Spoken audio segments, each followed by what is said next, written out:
読み直しているで読み直しているだけがで読み直しているで読み直しているで読み直しているで読み直しているで読み直しているエキスしたいとで読み直しているで読み直しているだけがで読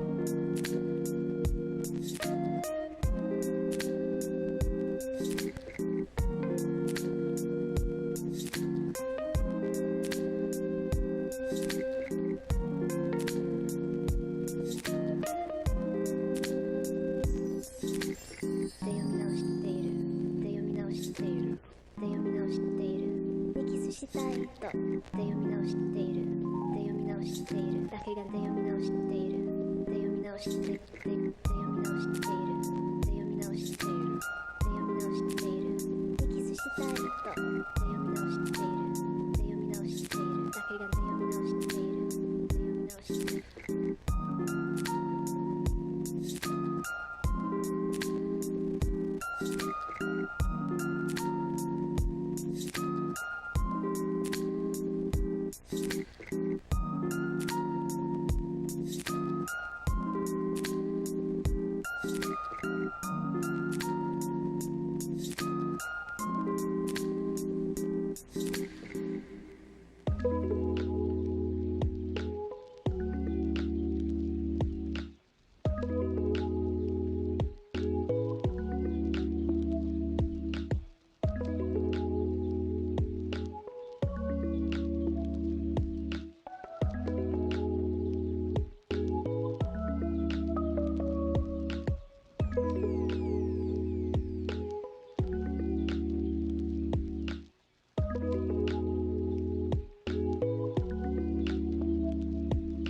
Welcome inside Hyde Stadium for what is now the final series for the Pierre Trappers this season.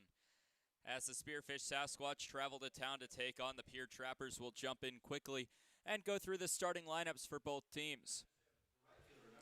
First for the visitors and the Spearfish Sasquatch. They will lead things off with the third baseman, number 17, Johnny McHenry. Batting second, the shortstop, number 2, Theo Hardy. Batting third, the first baseman, the center fielder, number 4, Seth Surratt. Batting fourth, the first baseman, number 21, Charles McAdoo. Batting fifth, the second baseman, number 24, Ryan Bachman. Batting sixth, the catcher, number 27, Hayden Driggs. Batting seventh, the right fielder, number 26, Michael Dorr. Batting eighth, the designated hitter, number 8, Cade Stuff. And batting ninth, the left fielder, number 40, Gage Ninnis. On the mound for the Sasquatch will be number 14, Nico Solitis. Meanwhile, for the Trappers, they'll lead things off with the second baseman, number 5, Andrew Kim. Batting second, the designated hitter, number 30, Colin Adams. Batting third, the shortstop, number 33, Caden Cardoso.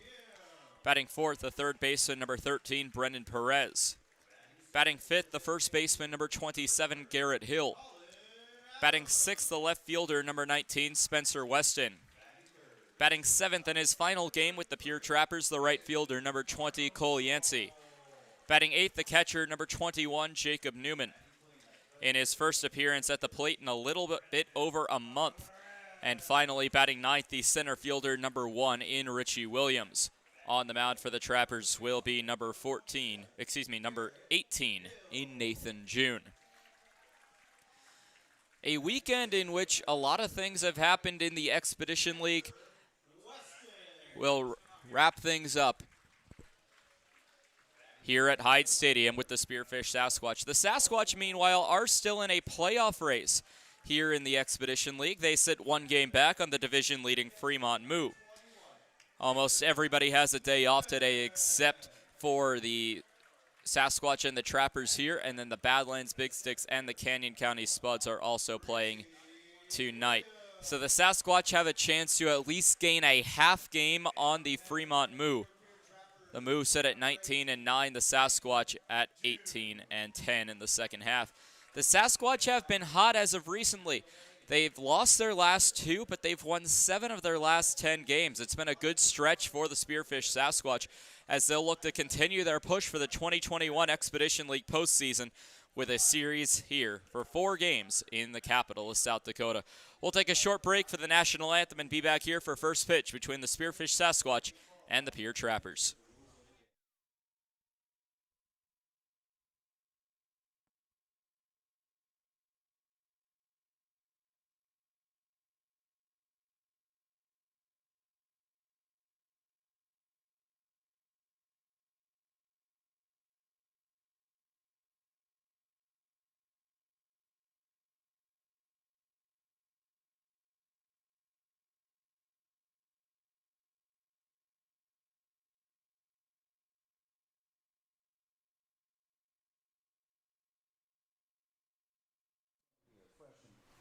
Governor this year. She is the daughter of Heather Studenberg and Brian Corver.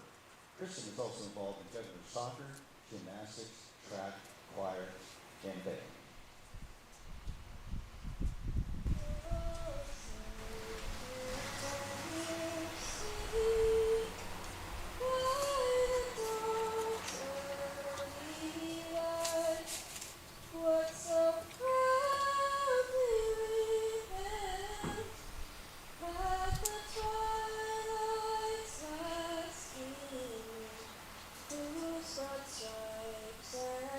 Bright stars.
Well, the national anthem has been sung, and that means it's time to play ball here from Hyde Stadium as the Spearfish Sasquatch take on the Pierre Trappers.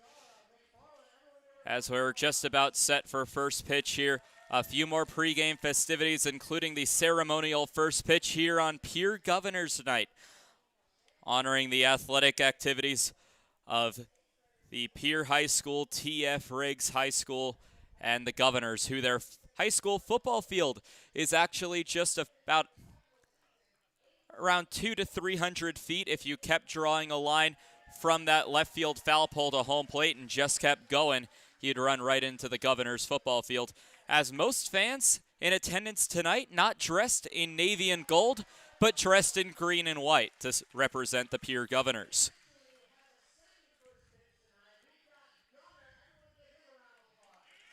So as we get set for more pregame festivities, it is a big series for the Spearfish Sasquatch. The Trappers mathematically eliminated. They have nothing left to play for except to play spoiler.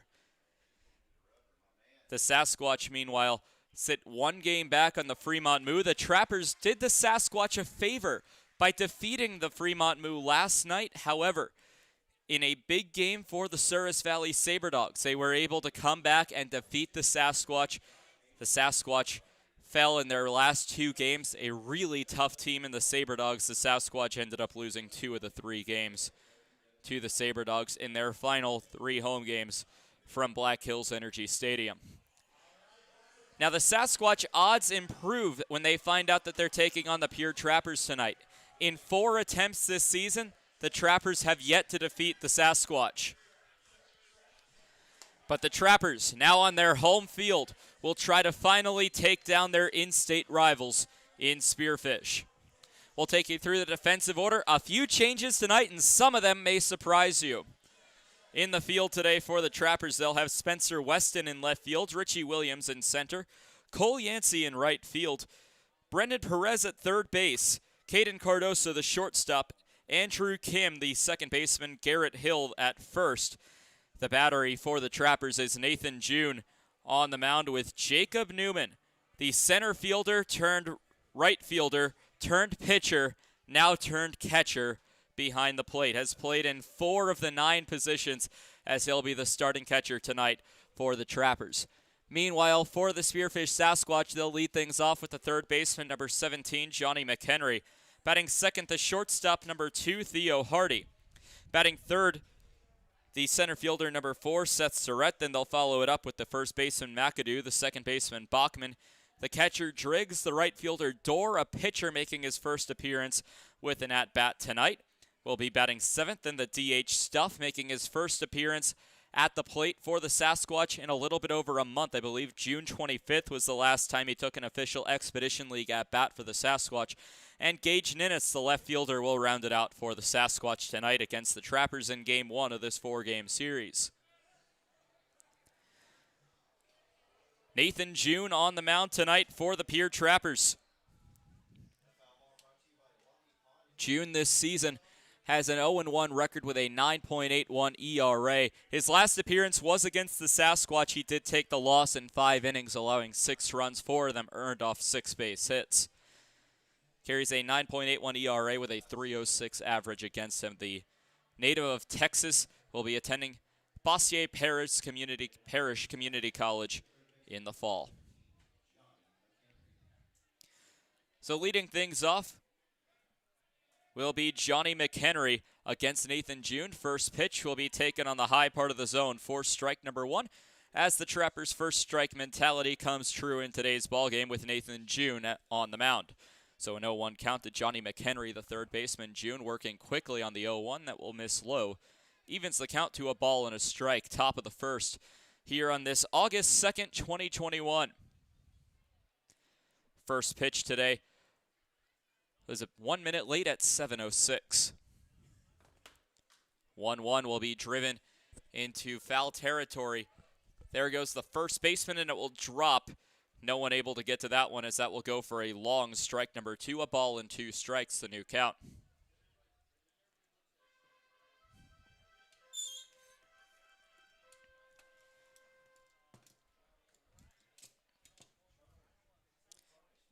So a ball and 2 strikes, the new count to Johnny McHenry here in the top of the first inning.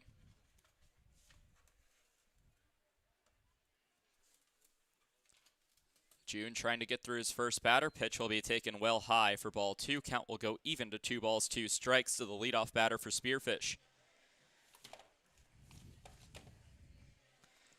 Temperature at first pitch today from Pierre, South Dakota. Sunny and 88 degrees with 32% humidity on a ground ball heading over to first base. Picked up by Hill. Hill will step on first himself for the first out of the inning.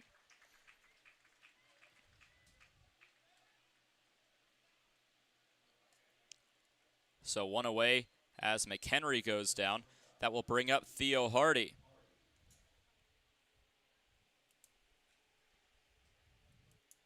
Hardy out of San Jose State, bats .299 on the year. We'll look for the 1 base hit right now to notch him above 300 on the year.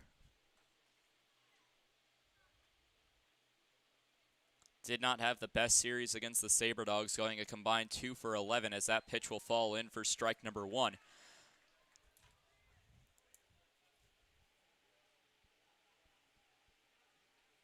Umpires in today's contest will have Alex Shoemaker in the field with Matt Beaver, the home plate umpire. Shows bunt, lays it down the left field line, will hook foul, and Brendan Perez will pick it up in foul territory for strike number 2.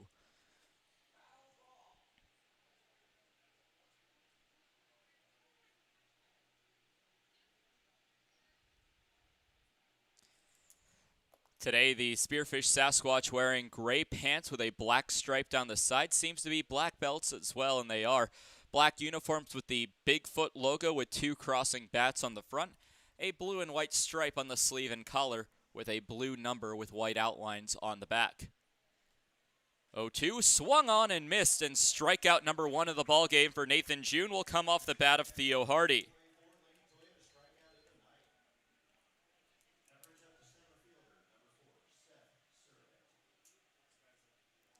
That'll bring up Seth Surrett out of LIU, so Colin Adams, the designated hitter for the Pierre Trappers teammate, as he'll take a squat besides the left-handed batter's dugout. Seemed to do a bit of a prayer as he steps into the batter's box to take on Nathan June. First pitch will fall in for a strike from June. Trappers today wearing white pants with a navy blue stripe down the side, navy blue belts with a navy blue top, white piping on the sleeves and down the side. The Trapper Head alternate logo on the sleeve with a gold calligraphy Trappers word mark across the front and numbers across the back as he reaches out the bat on a check swing, fouls it off accidentally as the count will move to no balls, 2 strikes. Caps today, the Sasquatch will wear their black caps with the Screaming Sasquatch logo featured on the front, while the Trappers will wear their blue caps with a white P for Pierre with a gold brim and gold button.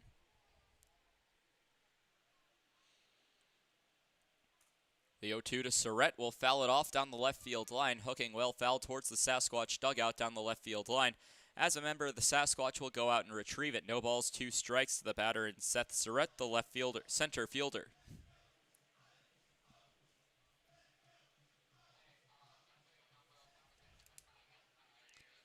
Spearfish sitting at 18-10. This is game number 29 of the second half of their season. That pitch will miss for the first ball of the at-bat, a ball and 2 strikes. Meanwhile, overall, the Sasquatch sit at 39-19, a win away from their 40th win of the season. 1-2, fouled off. Surrett stays alive in the count.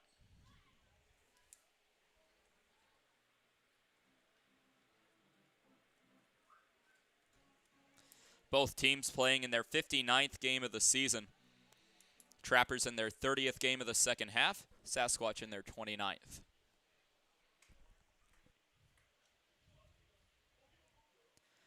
Ball and 2 strikes on a dribbler over. That will get through the left side of the infield as Seth Surrett will lead off the Sasquatch ball game with a base hit, where the first base hit for the Sasquatch will come off the bat of Seth Surrett.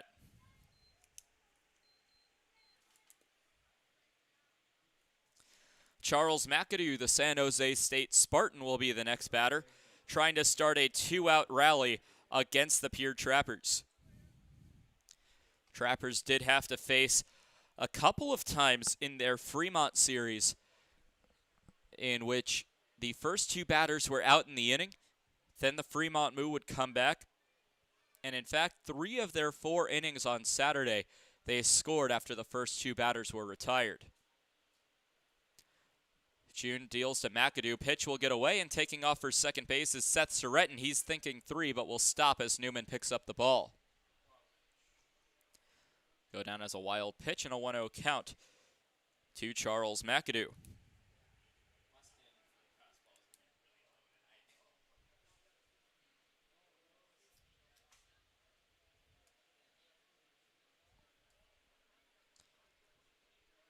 So a 1-0 count from Nathan June. Down the center of the plate for strike number 1 called to McAdoo. He'll look back towards the third base coach in Jared Molna, head coach of the Spearfish Sasquatch. Coaching third base tonight. Coach Pratt coaching first. 1-1 pitch taken outside for ball number 2. 2 balls and 1 strike.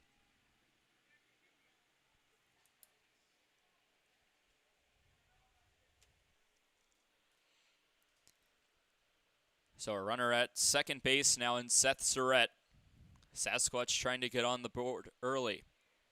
2-1 pitch from June. A high pop fly in the infield. Foul territory. Garrett Hill chases after it. And Hill will reach up.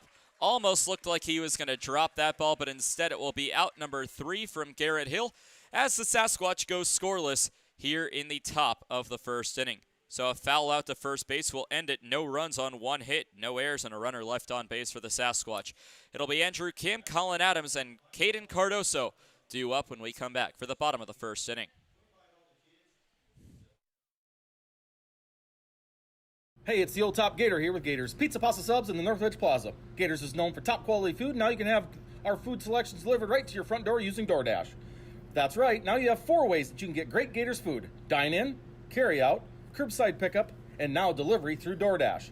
Gators has been serving the Pierre area and now Trappers baseball fans since 1987. Gators Pizza Pasta Subs in the Northridge Plaza.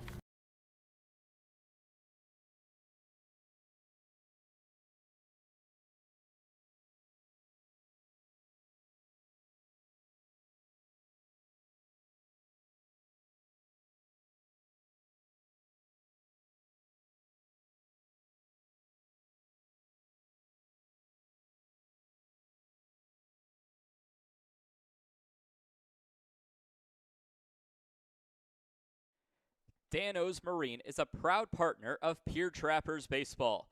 Located at 320 St. Charles Street, Dano's provides service on your boat to get you back out on the water in the dog days of summer.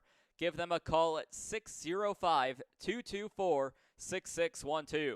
That's Dano's Marine at 605-224-6612. Any water, any problem, Dano's Marine. Back for the bottom of the first as we'll take you through the defensive lineup for the Sasquatch before the batting order one more time. For the Pierre Trappers, for the Sasquatch, they'll have Ninnis in left, Surrett in center, Dorr in right, McHenry at third, Hardy at short, Bachman at second, McAdoo at first, Nico Solitas on the mound with Hayden Driggs behind the plate. For the Trappers today, they'll go with Kim, the second baseman leading off, then the DH Adams, the shortstop Cardoso, the third baseman Perez, the first baseman Hill, the left fielder Weston, the right fielder Yancey, the catcher Newman, and rounding it out will be the center fielder in Richie Williams. On the mound for the Trappers will be Nico Solitas out of Connors State. Has a 6-2 record. His last appearance was back on July 27th against the Trappers, pitched 5 1/3, only allowed 2 runs in a winning effort. Leading things off for the Trappers will be Andrew Kim out of the University of Illinois. Had a decent series against the Fremont Moo, going 4 for 11, batting just under .333.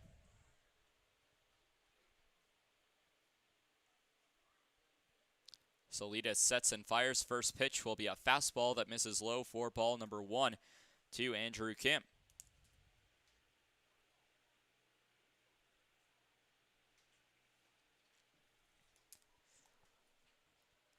1-0 pitch, swung on, getting just a piece of it for strike number 1 as it rolls into the glove of Hayden Driggs, the catcher. Well, since the Trappers last had a game here at Hyde Stadium, a lot of things have happened.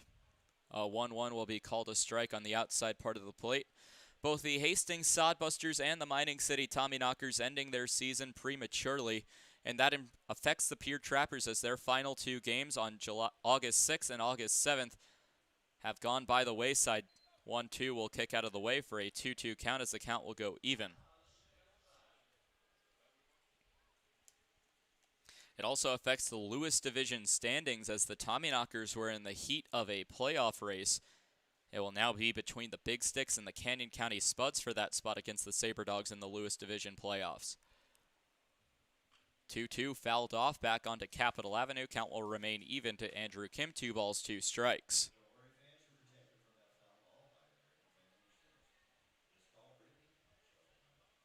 So what that means as of right now is that once this 4-game series with the Spearfish Sasquatch concludes on Thursday, that will be it for the Trappers 2021 season. 2-2 on a dribbler over to the first baseman. What a play by the first baseman in Charles McAdoo as he flips it on over to Salidas. A 1-3 groundout will get Andrew Kim. Or a 3-1 groundout.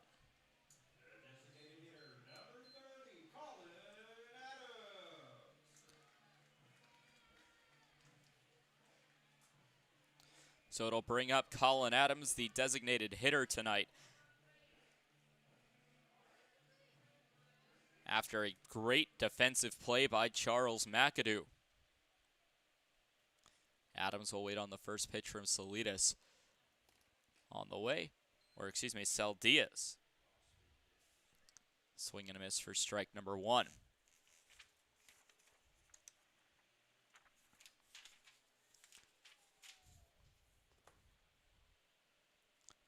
0-1.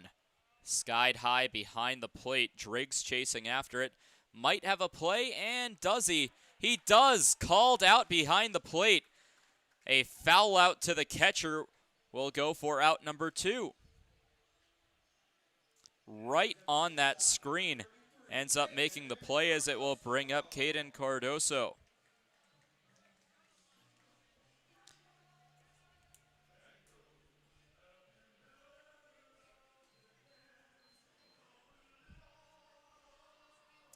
Cardoso, the starting shortstop tonight.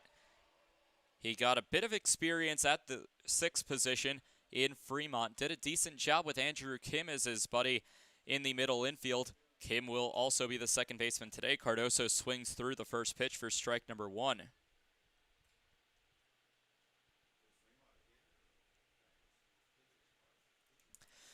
For Spearfish, a change to their lineup after they lost 7 players after their final home game, as there will go a called strike on the inside part of the plate for strike number 2.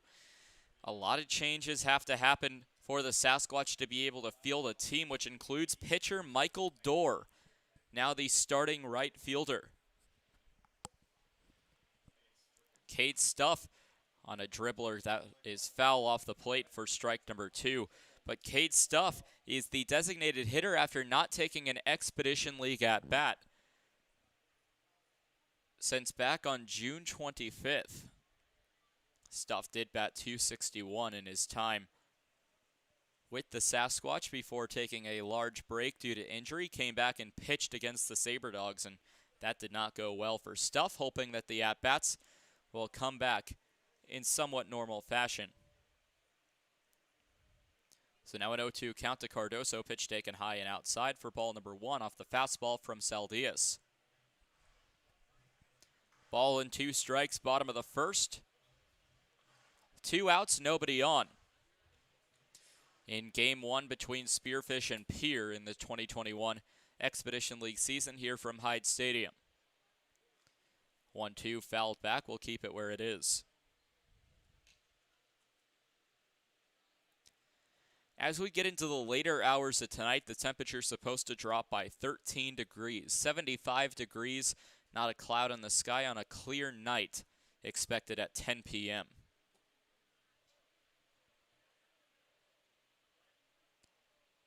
1-2 from Saldias to Cardoso. Another one fouled off into the screen. Cardoso doing a good job of staying alive.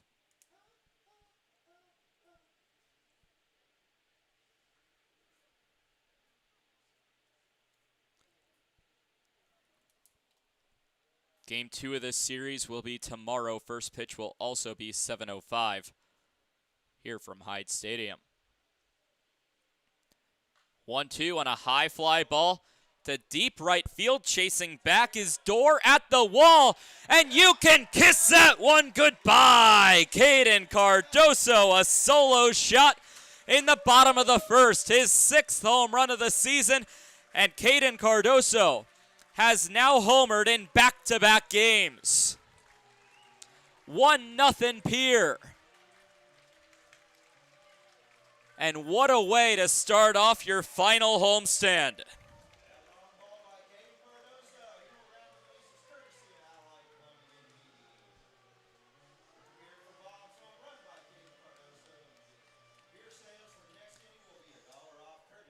So Caden Cardoso, who hit the first home run of the Trappers season on opening day against the Hastings Sodbusters, will now open the closing series for the Trappers as a foul ball will head back for strike number 1, but will now homer in the opening game of the Trappers' final homestand, bookending his season with home runs.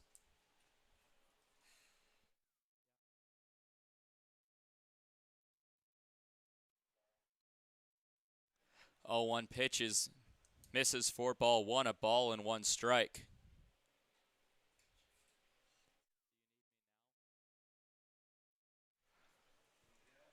Ground ball heading over to the shortstop, picks it up, fires onto first base, and that will go for out number 3. But Caden Cardoso hits a solo home run in the bottom of the first to give the Trappers a 1-0 lead. Brendan Perez grounds out to the shortstop to end the frame. 1 run on 1 hit, no errors, no runners left on base. We're through 1 inning. It's the Trappers 1 and the Sasquatch 0.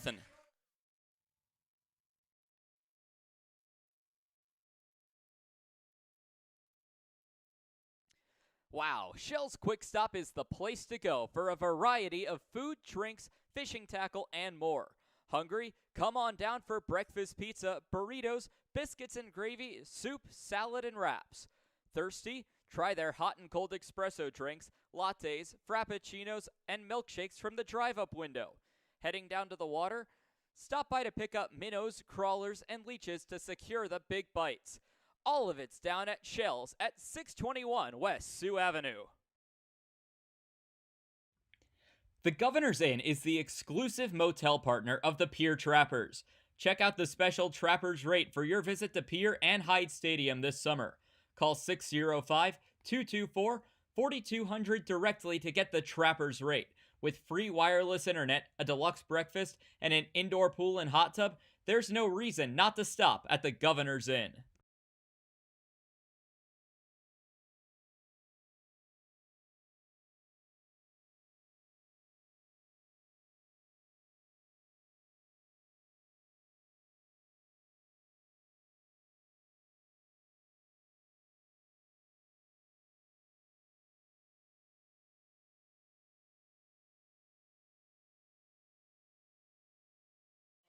Back for the top of the 2nd inning.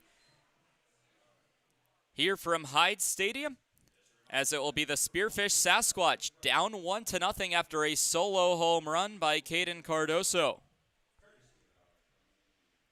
And leading things off for the Spearfish Sasquatch will be Ryan Bachman. Johnny McHenry led off last inning.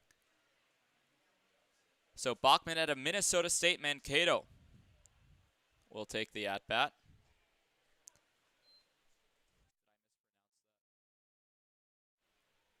First pitch will miss from Nathan June for ball number 1.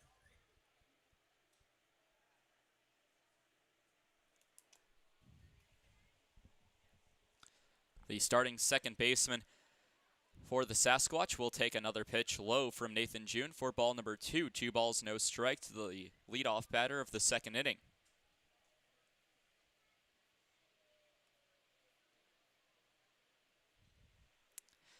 For the Spearfish Sasquatch, no chance to catch up to the Fremont Moo today. The only thing they can do is pull within half a game.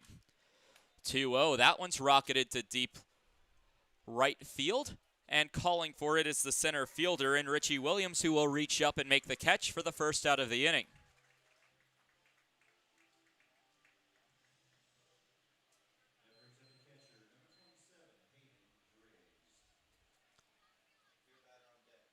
So one out with the fly out to center field for Ryan Bachman will bring up the catcher in Hayden Driggs out of St. Mary's College.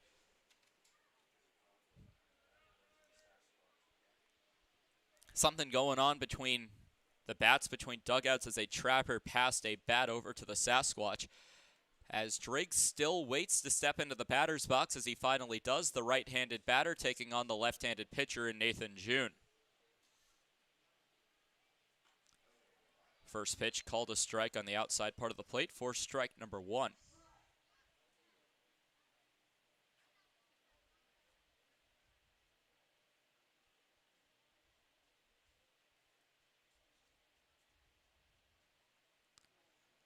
So an 0-1 popped up in the infield, but will roll out of play down the right field side into the prairie down the right field line for strike number 2.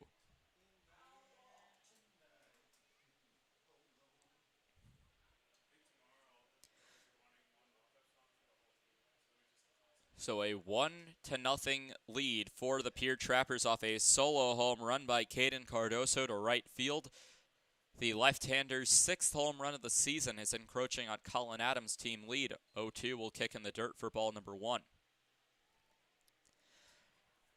Adams went to the All-Star break with a 7-home run total. Unfortunately for Adams, that All-Star game on July the 20th seems to be Colin Adams' kryptonite, as he hasn't hit a home run in a game since then.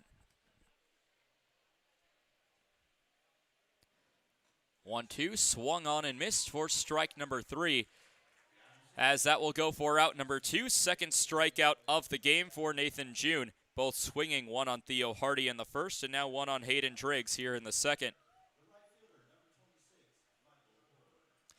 Michael Dorr, the pitcher for the Spearfish Sasquatch, will step into the batter's box to take his first appearance and his first at-bats of the season.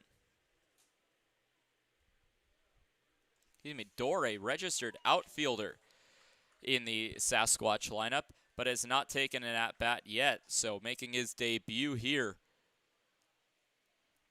on Monday, August 2nd. 0-1 pitch, called a strike for strike number 2. An 0-2 count will go to the Sasquatch right fielder in Michael Dorr.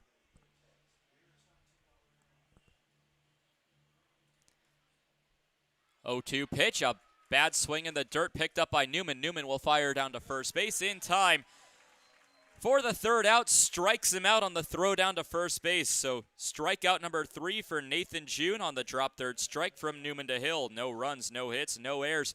Nobody left on base here in the top of the second inning. The Trappers will be next to bat in the bottom of the second with Garrett Hill, Spencer Weston, and Cole Yancey due up.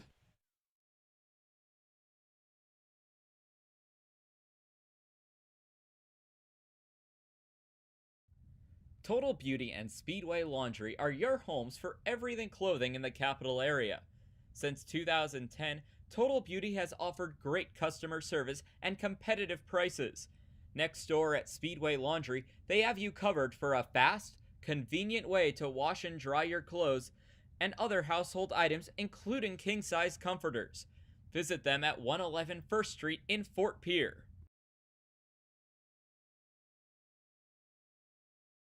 You don't need an illness to need a doctor. You don't need to feel sick to feel better. You don't need to be unwell to get well.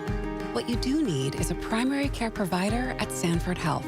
Better healthcare starts with regular wellness visits and a familiar face who knows you, your concerns, and your goals.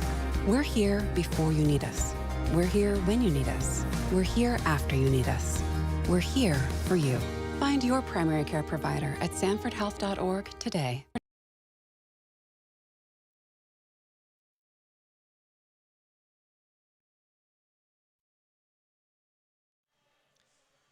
Bottom of the second inning about to get underway. Garrett Hill, Spencer Weston, and Cole Yancey due up for the Pierre Trappers.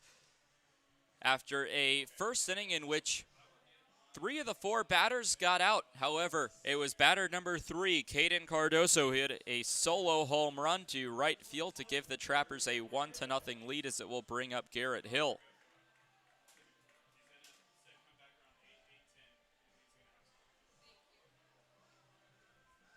Hill out of North Dakota State. Bats .277 on the year.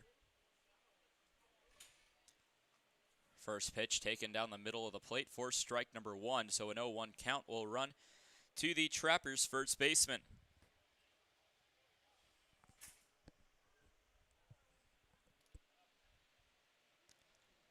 Oh, one dribbled over to the third baseman, picked up by McHenry. McHenry on to McAdoo. A 5-3 ground out across the diamond for Garrett Hill will go for out number 1.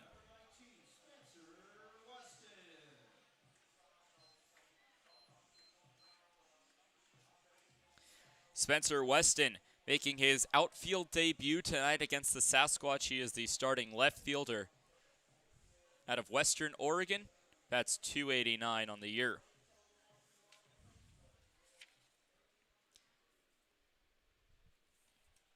Weston will wait on the first pitch from Saldias. Pops it up in foul territory, well out of play for strike number 1.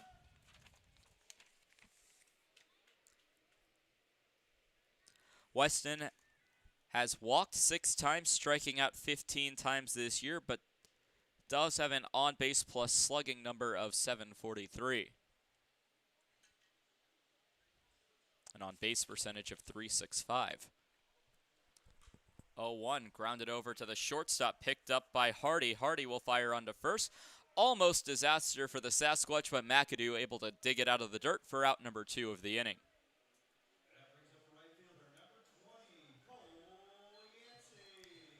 Cole Yancey will be the next to step into the batter's box in his final game as a Pierre Trappers. He'll be heading back to Monroe, Georgia, his hometown, following today's game.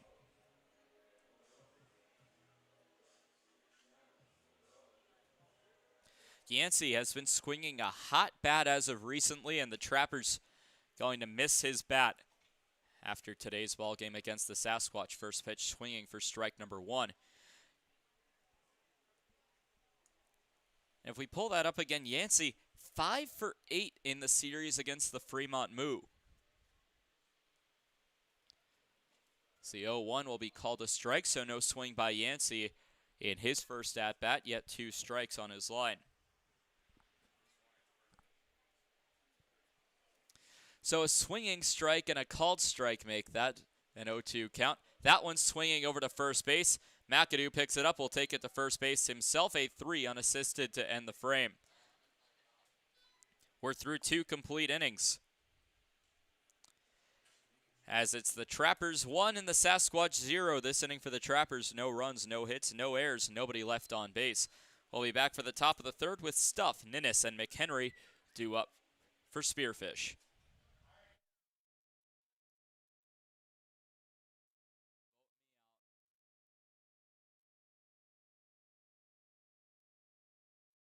Trappers fans, summer is here. Get your boat back in shape with a visit to Dano's Marine. Dano's Marine will get you back out on the water this summer with excellent service and years of experience. Give them a call at 605-224-6612 or visit them at 320 St. Charles Street in Pierre. Any water, any problem, Dano's Marine. Join the Shell's loyalty program and never pay full price for gas again. Shell's loyalty members also get monthly specials for increased savings. Shell's doesn't just fill up your tank, but it also fills up your stomach with a variety of food and drinks. Become a loyalty club member today by visiting Shell's at 621 Sioux Avenue or give them a call at 605-224-6266.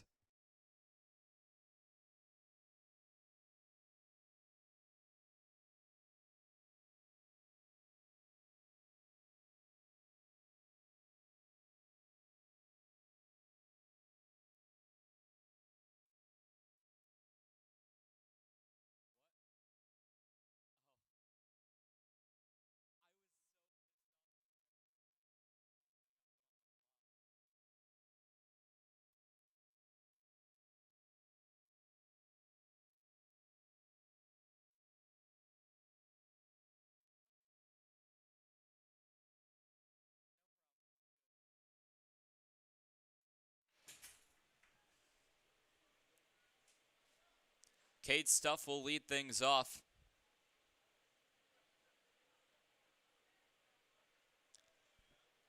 out of Miles Community College. First pitch will miss outside for ball number 1.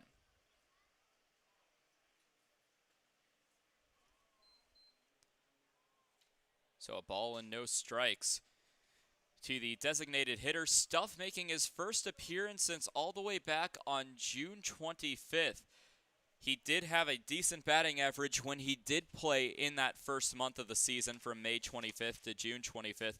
Batting .261 on the year, took an extended break due to an injury, and now is back playing for the Squatch.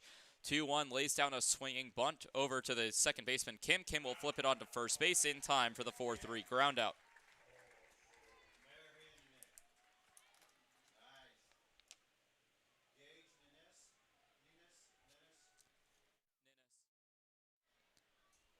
It'll bring up the 9-hole batter in Gage Ninnis. Out of northern Oklahoma, Enid.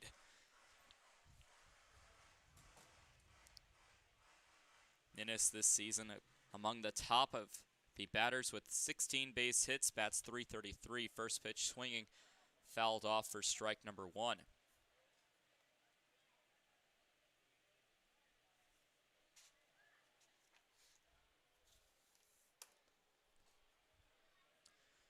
So an 0-1 count from Nathan June to the 9-hole batter and Gage Ninnis.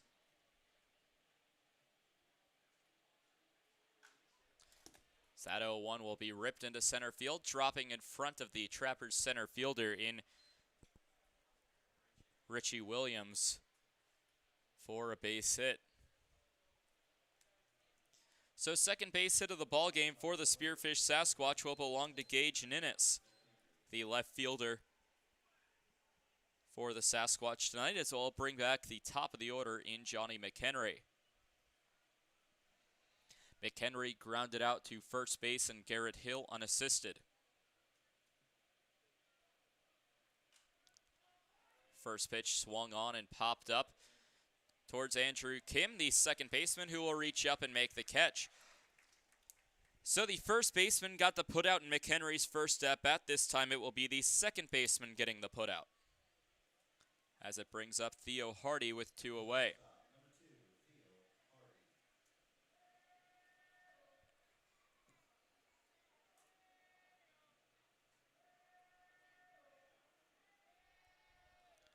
Hardy 0 for 1, striking out in his last at-bat against Nathan June. First pitch will miss just on the outside part of the plate for ball number 1, a ball and no strikes.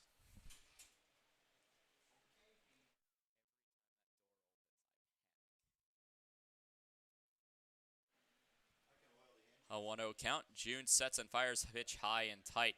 Newman will back up the runner in Ninnis back to first base.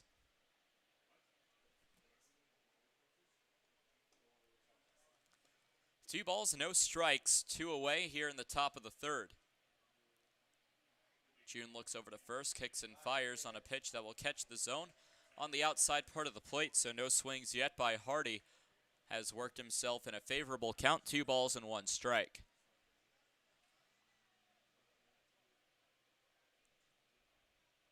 One to nothing Pierre here in the top of the third. 2-1 will bounce in the dirt. Runner goes. The pickup by Newman won't take a throw over to home, as the count will run to 3 balls and 1 strike. Off a stolen base for Gage Ninnis. Excuse me, a wild pitch.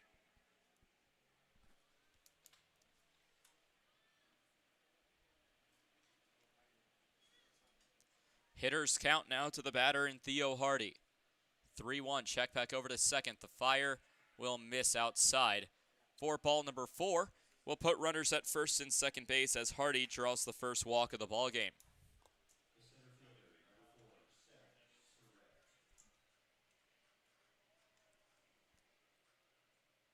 Surrett, the LIU Shark, had a great series against the SaberDogs, going 3 for 6, improving his batting average to .351. So far today, he's 1 for 1 with a single. He was then stranded at second base after a wild pitch in that first inning.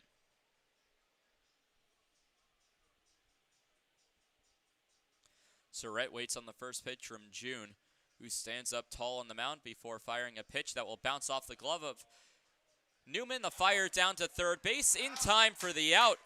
So caught stealing goes Gage Ninnis on a great play by Jacob Newman, making his debut as a catcher tonight. So it will be no runs on one hit, no errors, and a runner left on base for the Spearfish Sasquatch as we go to the middle of the third inning. Bottom of the order, and then one batter in the top. Two up, Newman, Williams, and Kim. Two up for the Trappers in the bottom of inning number 3.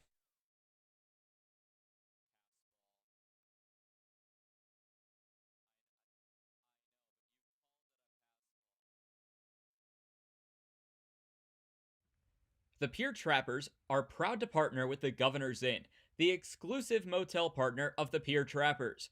Call 605-224-4200 for a special Trappers rate when you visit Pierre and Hyde Stadium.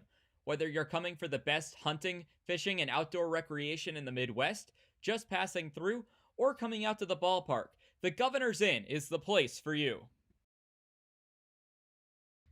When it comes to clothing in the capital area, Total Beauty and Speedway Laundry have you covered. Speedway Laundry offers the fastest way to clean clothes, with free Wi-Fi offered while you wait.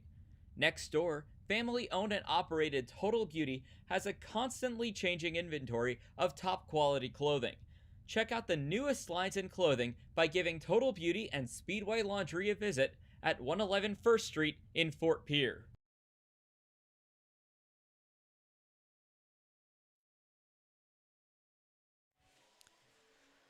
For the first time in a long time, we get to say this. Now coming up to bat for the Pierre Trappers, Jacob Newman.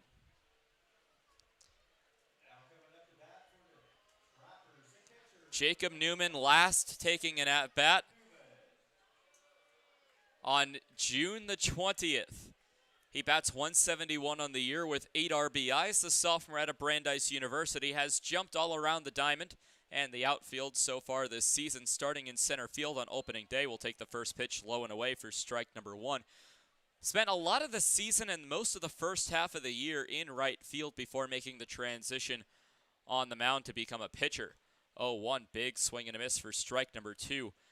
Did start off hot, but then as players or pitchers started treating him as more of a threat, as he did start off this season as a intern and not a player. 0-2 pitch will miss low for ball 1, a ball and 2 strikes. Things got a little bit more difficult as Newman's average sank to a 171. We'll look to improve that in his first at-bat in over a month. A ground ball heading over to the shortstop, picked up by Bachman. Bachman will flip it on to first in time for the out. So Newman will lead things off with a 4-3 ground out. Only one Trapper batter has gotten a base hit so far today. It was Caden Cardoso on his home run. It now brings up the 9-hole batter in Richie Williams.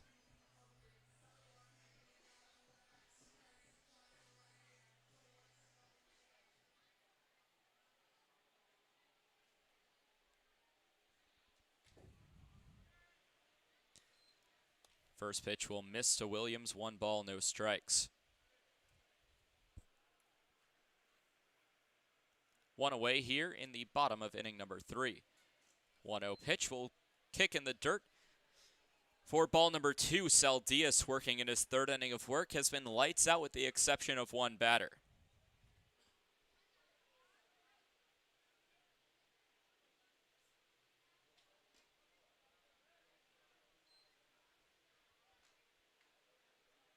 Another pitch will miss to Richie Williams, looking to draw a 1-out walk that would bring up Andrew Kim to the plate.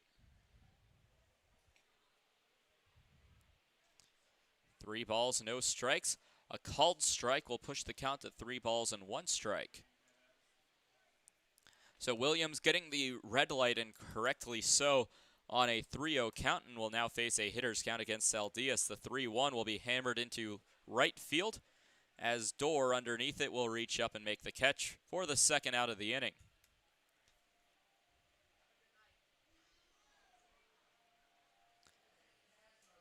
And with that out, it will now bring up Andrew Kim, the second baseman. Kim 0 for 1 today, and is the first batter to come around to bat for a second time against Saldias. grounded out into an amazing play by the first baseman for the Sasquatch in Charles McAdoo, who flipped it onto his pitcher Saldias, as the first pitch to him will miss high and outside for ball number 1. 1-0 for a called strike that misses at the knees, or hits at the knees, I should say. 1 ball, 1 strike to Andrew Kim.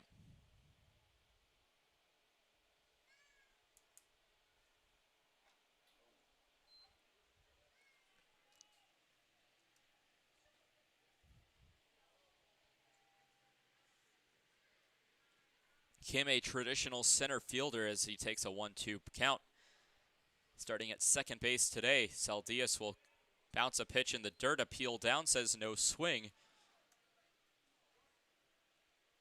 Even count will go to Andrew Kim. 2 balls and 2 strikes.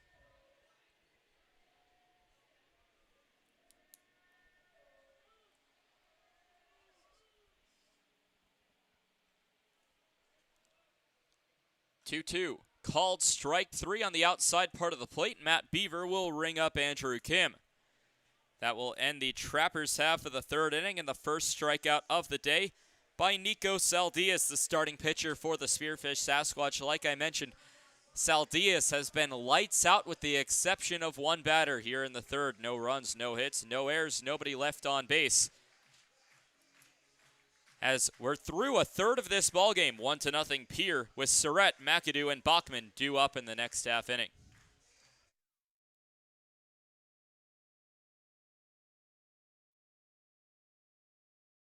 In times like these, it's good to know there's a place where people know who you are, no matter how long you've been gone.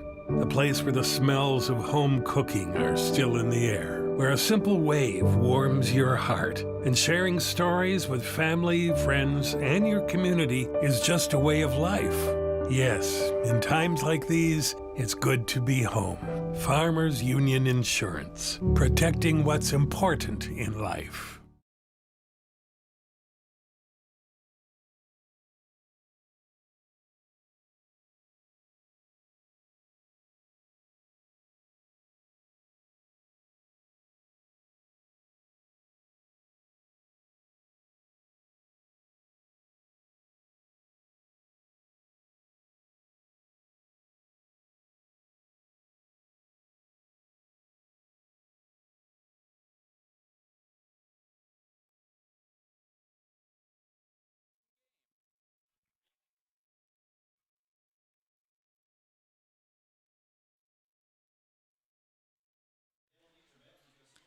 Back here for the top of inning number 4.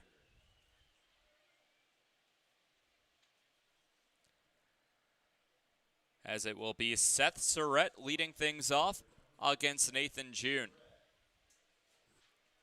Trappers pitchers have been going the distance more often than not in the past few games, including a couple of games where pitchers have been taken for a ride as the first pitch will miss for ball number 1, but yet they have to eat up at least 3 more innings. Ball and no strikes, big swing and a miss. We'll go for strike number 1, a ball and 1 strike to the leadoff batter of the 4th inning.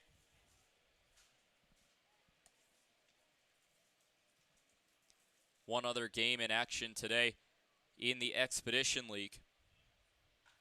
On a high fly ball to center field, Richie Williams chasing back. Will be at maybe 10 to 15 feet away from the warning track as he reaches up and makes the catch.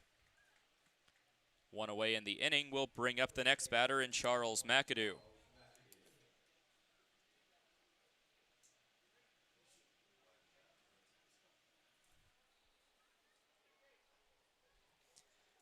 McAdoo 0 for 1 today, popping up in foul territory to the first baseman Garrett Hill.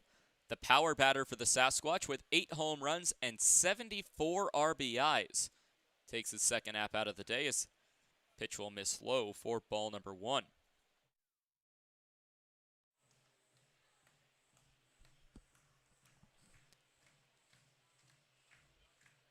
So a ball and no strikes On the 1-0, another one popped up in foul territory. That one will head well out of play. Newman, the catcher, giving no chase.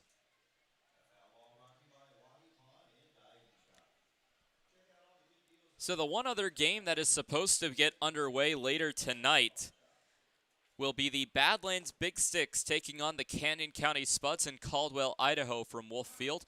First pitch is scheduled for 7:05 Mountain Time, so 8:05 Central. 1-1 pitch will miss low, 2 balls and 1 strike.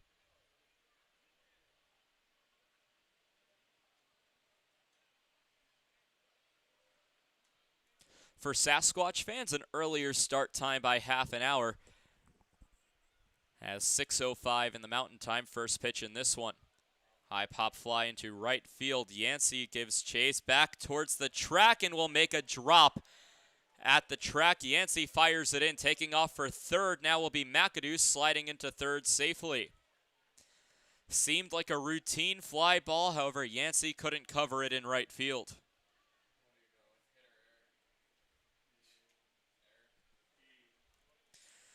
So an error for Yancey in right will be the first error of the ball game charged to either team.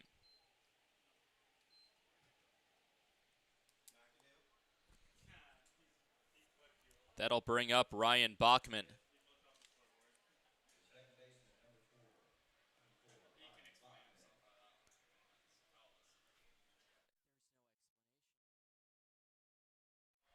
Swing and a miss for strike number 1 to Ryan Bachman for strike number 1. Still only 1 away in the inning. Gives a good chance for a sacrifice fly for the Sasquatch to at least tie this ball game.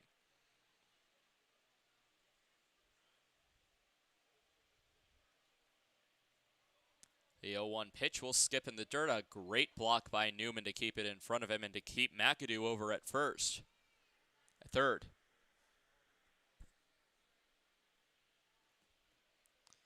So the air charge to Yancey will put the Trappers line at 1 run, 1 hit, and 1 error. A 1-1 count. Facing Ryan Bachman with 1 away. Pop fly heading over to center field. That should be enough to score the runner as Williams makes the catch. Breaking for home is McAdoo. The throw to the plate will not be in time, as in there safely is Charles McAdoo off the sacrifice fly to center field. And that will tie this ball game up at 1 apiece.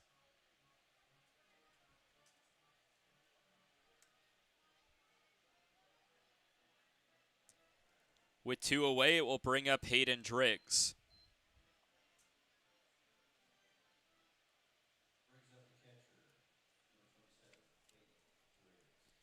So an RBI goes to Ryan Bachman off the sacrifice fly to the center fielder Williams as it brings home McAdoo to score.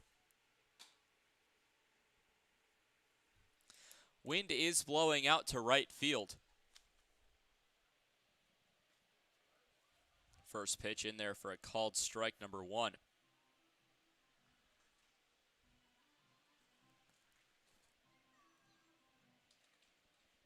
So an 0-1 count. Bases are empty here in the top of the 4th and a 1-1 ball game. Pitch from June will bounce in the dirt. The left-hander working in his 4th inning of work has allowed his first run of the ball game. It will go unearned.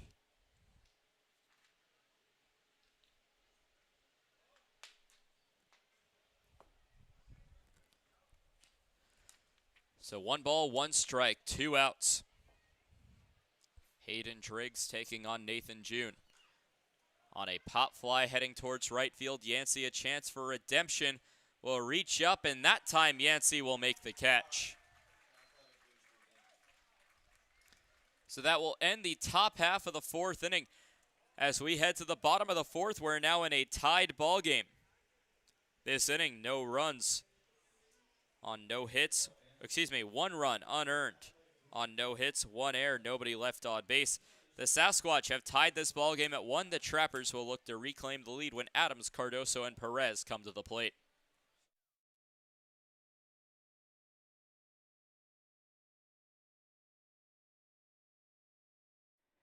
Dan-O's Marine is a proud partner of Pierre Trappers Baseball. Located at 320 St. Charles Street, Dan-O's provides service on your boat to get you back out on the water in the dog days of summer. Give them a call at 605-224-6612. That's Dano's Marine at 605-224-6612. Any water, any problem, Dano's Marine.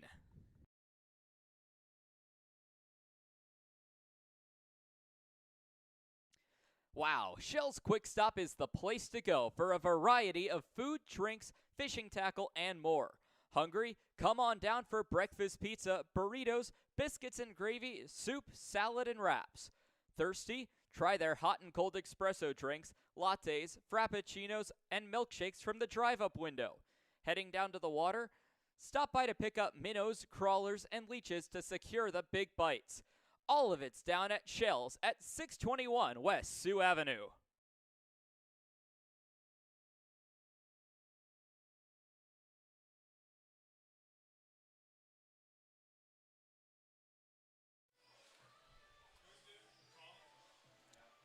Bottom of the fourth, as it will be Adams, Cardoso, and Perez due up this frame.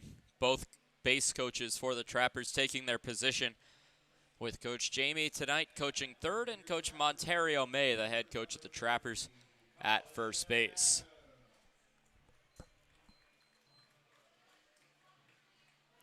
Colin Adams, the designated hitter, will step up with his college teammate Seth Surratt standing in center field. Adams waits on the first pitch, takes it high for ball number one from Nico Saldias. Sasquatch tied the ball game at 1 apiece in the top half of this inning off Charles McAdoo getting a three-base error off an error by the right fielder in Cole Yancey, as another pitch will miss high for ball two.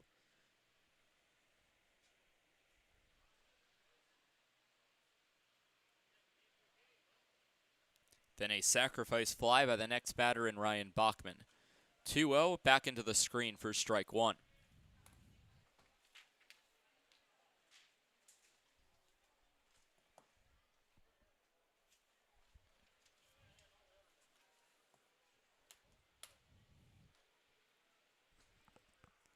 So a 2-1 count. Deep breath from Saldias. Pitch on the way, and another one back into the screen will even the count at 2-2.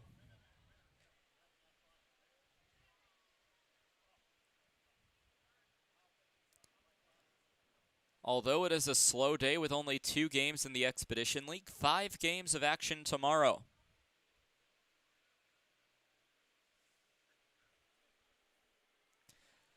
Fremont Moose set to take on the Western Nebraska Pioneers as the 2-2 will go high for ball 3. Casper taking on the Souris Valley Saberdogs from Corbett Field in Minot, North Dakota. The Badlands Big Sticks take on the Canyon County Spuds in Game 2 from Wolf Field, and the Sioux Falls Sunfish take on the Wheat City Whiskey Jacks. 3-2 pitch will be called strike number 3. Adams can't believe it, but will walk back to the dugout a bit confused.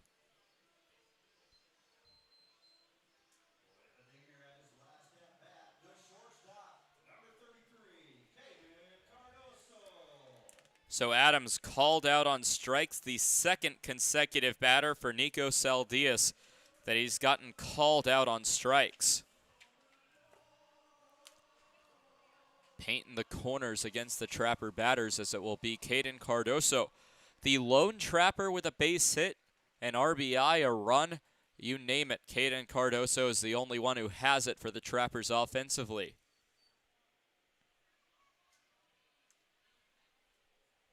Ball and no strikes as he takes the first pitch from Saldias. 1-0, another one high, 2-0 count. Cardoso close to the top of the league in batters for drawn walks. Cardoso has dropped a few ranks down the list, but is tied for 4th with 42 walks this season. 2-0, another one outside for ball 3. Currently at the top of the league in walks drawn is Noah Denny of the Canyon County Spuds, who's drawn 47 walks. 3-0 called strike will put the count at 3-1.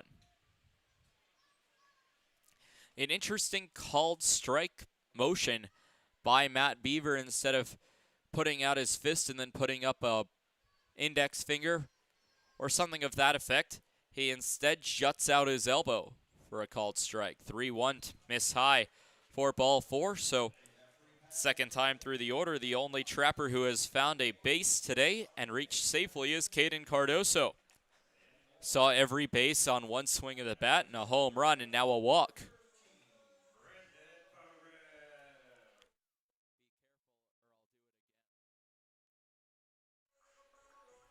Brendan Perez takes the at-bat after Caden Cardoso draws the walk with one away. Perez grounded out to the shortstop in his last at-bat. 0 for 1 today. Saldias deals on a pitch that will hit the helmet, and taking the jog down to first base is Brendan Perez, as Cardoso will get up to second.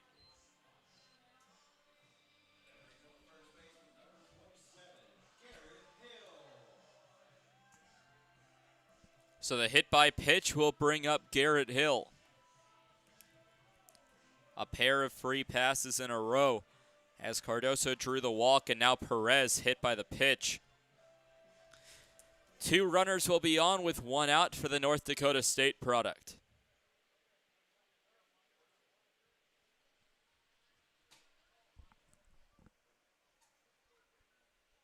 1-1 count. Saldias looks over to third before checking over at second. Both runners go on off a foul pitch on a hit and run that was given up off the foul ball.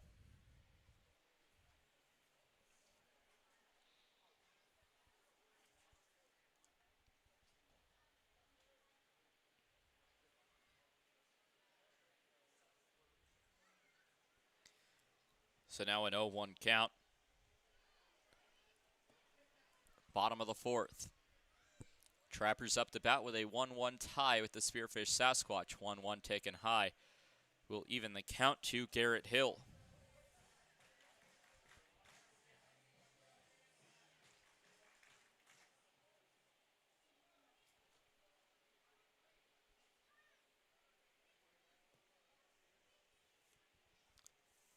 Perez at first, Cardoso over at second base.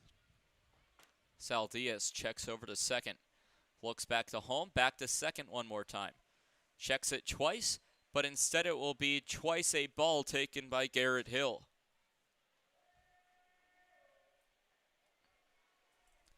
Two balls, 1 strike, 1 away.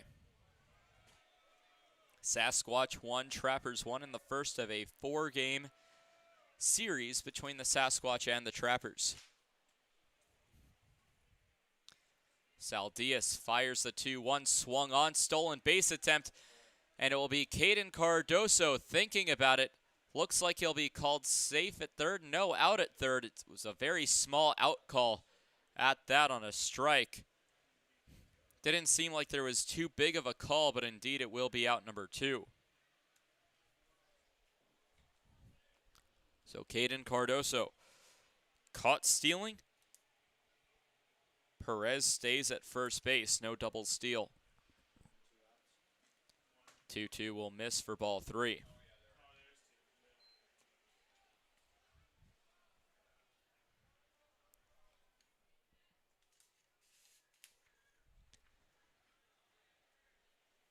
Payoff pitch on the way from Saldias to Hill.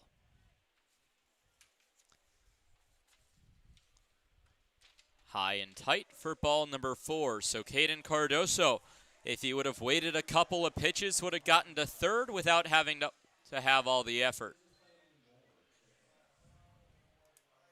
Second walk of the inning and second walk of Saldias' day will push Perez into scoring position.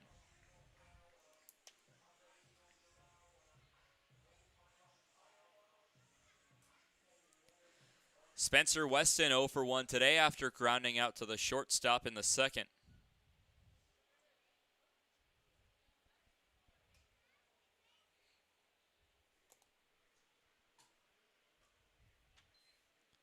First pitch to Weston was high for ball 1, making his outfield debut today as the starting left fielder, traditionally in the infield since he made his debut with the Trappers in Butte, Montana following the All-Star break.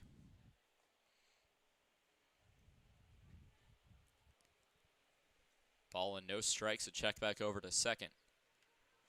On its way, a called strike on the outside part of the plate, 1-1.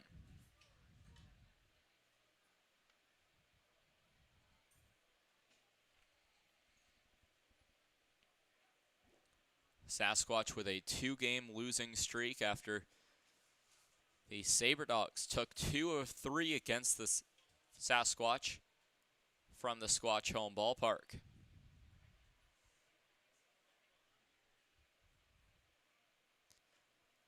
One taken high and inside for ball number 2. The Trappers, meanwhile, also had a 3-game series against a team top in a division against the Fremont Moo. Heartbreaking loss in game 1 on Friday as the Moo came back from down by 5 runs to tie the game in the bottom of the 7th before taking the eventual game-winning lead in the bottom of the 8th to lose that game 8-7 to the Fremont Moo. Game 2 was a bit more of a blowout as a 2-1 swung on and missed for strike number 2. 12-5 the final score. The Pierre Trappers really never had a path into that game on Saturday. And then on Sunday, it just seemed like the pitching became a lot more electric than it had been the entire weekend, as the Fremont Moo were shut out through 5 innings. That gave the Trappers a 3-0 lead. They scored 2 in the bottom of the 6th that the Trappers immediately responded to in the top of the 7th.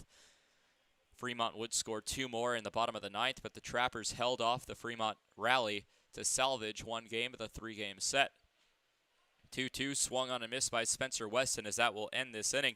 2 strikeouts in this frame. Caden Cardoso caught stealing a base as well for the 3 outs this frame. No runs, no hits, no errors. 2 runners left on base for the Pierre Trappers. End of the 4th inning, it's the Spearfish Sasquatch 1 and the Pierre Trappers 1. We'll be back for the top of the 5th with Dorr, Stuff, and Ninnis due up for the Sasquatch.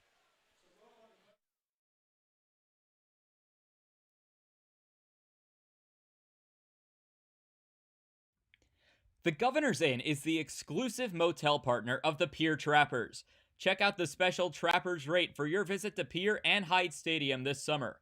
Call 605-224-4200 directly to get the Trappers rate.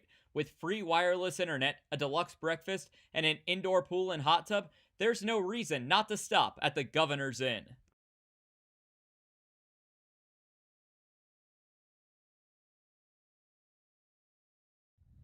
Total Beauty and Speedway Laundry are your homes for everything clothing in the capital area. Since 2010, Total Beauty has offered great customer service and competitive prices. Next door at Speedway Laundry, they have you covered for a fast, convenient way to wash and dry your clothes and other household items, including king-size comforters. Visit them at 111 First Street in Fort Pierre.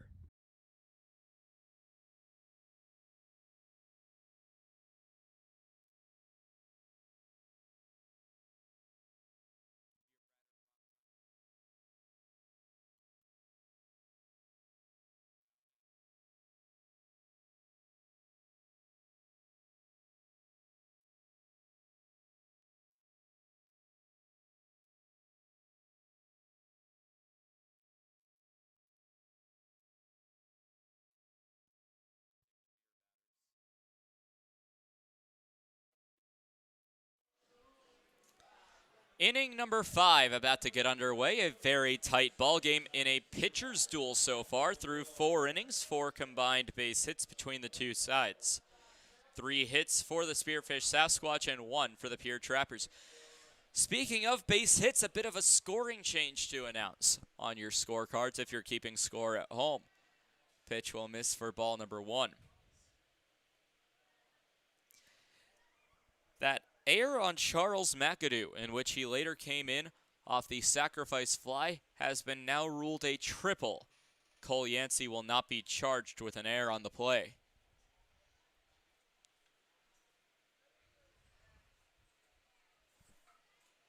So for McAdoo, it will improve his batting average on the year, and for Yancey, it improves his fielding percentage in a situation in which everybody wins.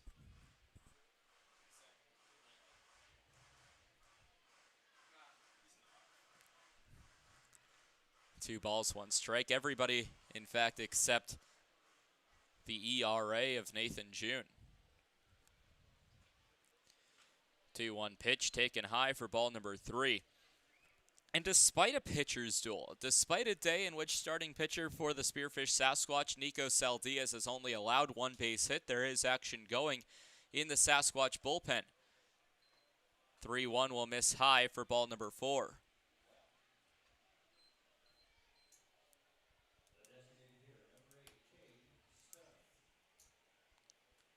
So it's June's first walk of the day, second walk of the day, excuse me. That one will go to Michael Dorr. After Dorr, it will be Cade Stuff. Stuff grounded out to the second baseman in his last at-bat. Again, he took his last cuts at the plate back on June 24th. So it's been a little bit over a month since his last Expedition League at-bats. First pitch will lay down a bunt down the first base line.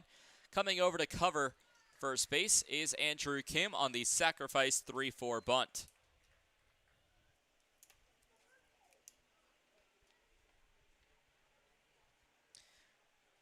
Advancing to second base on the play is Michael Dorr after drawing the walk.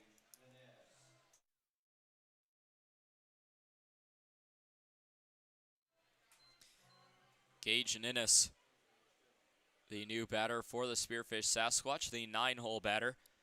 1 for 1 today with a single back in the 3rd inning.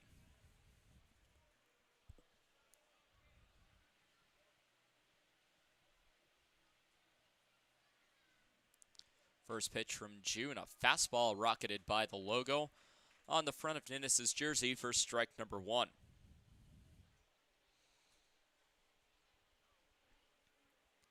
One to one. Spearfish tied with Pierre.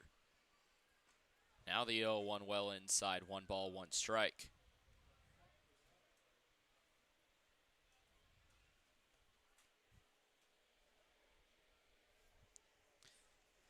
Ninnis taking the current at-bat and barring a double play, the on-deck batter and Johnny McHenry due up. 1-1 will roll slightly away from the catcher in Jacob Newman. For ball number 2, nothing doing on the base pass for Michael Dorr.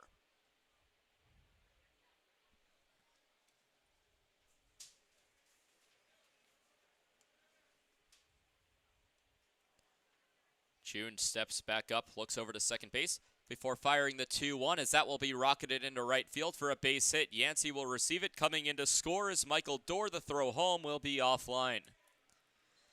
So the Sasquatch have now taken a lead off an RBI single by Gage Ninnis that drives in Michael Dorr in his first at-bats of the year.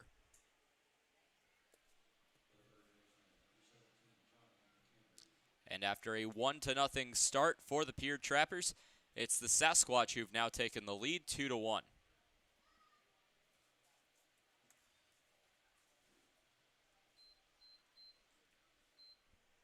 Back to the top of the order as it's Johnny McHenry taking the at-bat with a runner at first base and 1 away.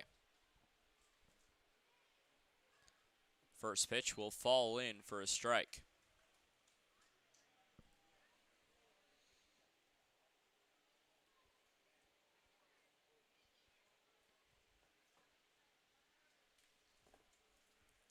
On a decent crowd here on a Monday night. A pickoff attempt on a runner going to throw down to the shortstop, and Caden Cardoso will apply the tag. Gage Ninnis caught stealing. So now 2 outs in the inning in the middle of Johnny McHenry's at-bat.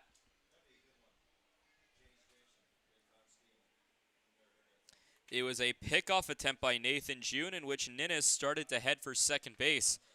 And it was a perfect example of caught stealing in which the catcher doesn't have to touch the baseball. A foul ball back into the on-deck circle as Theo Hardy picks it up and pretends in a defensive stance to make a play as he throws it back towards the Trappers' dugout. As both teams just trying to have fun into the closing week of this Expedition League season. Barring playoffs, of course, as a pitch will miss for ball number 1. Speaking of the playoffs, the Sasquatch still fighting to make it there, with the Western Nebraska Pioneers already clinching a spot in the 2021 postseason.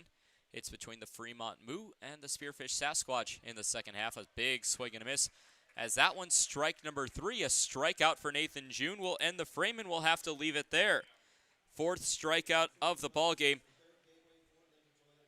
for the Sasquatch by Nathan June. That will end the frame. 1 run. It was earned against Nathan June off 1 base hit. No errors. Nobody left on base for the Sasquatch. Middle 5, it's the Sasquatch 2 and the Trappers 1. The Trappers will look to claw their way back into this ballgame when the bottom of the order comes up to bat. Cole Yancey, Jacob Newman, and Richie Williams due up.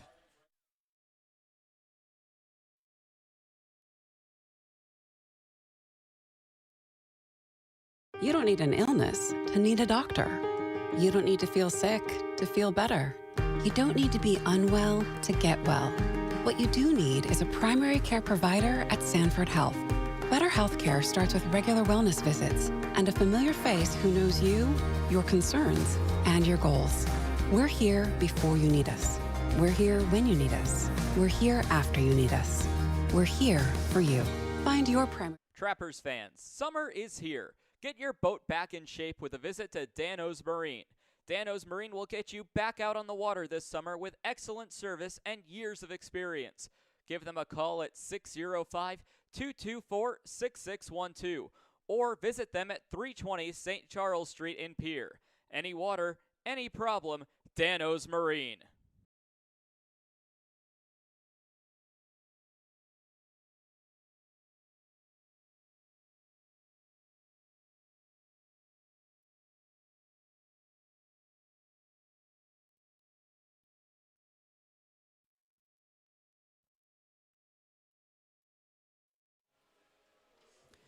Bottom of the 5th inning as Cole Yancey in his final appearance as a Trapper will take the at-bat to lead things off here in the bottom of the 5th. So far, it's been the Nico Saldias show for the Spearfish Sasquatch, only allowing 1 base hit. Caden Cardoso somewhat stole the show in the first inning. Absolutely nothing since then, as there's a rocket to deep left field, back at the track, and Cole Yancey will hit one off the wall. It will roll into shallow left field as it's picked up by Ninnis. Yancey will try for third. The throw into third will gun Yancey in time. Tried to do too much with the play.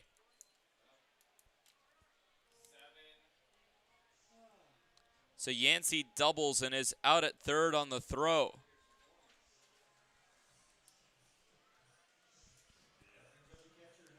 As it brings up Jacob Newman with 1 away in the inning. It is the second base hit of the ball game, but it doesn't mean much if the runner can't stay on base.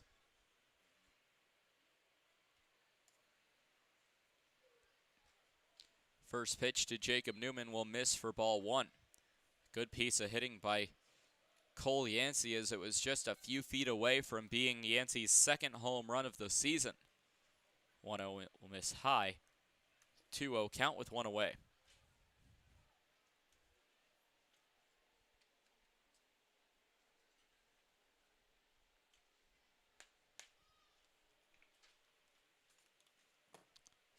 Down the center of the plate will get Newman into his jersey number. Number 21 has a 2-1 count.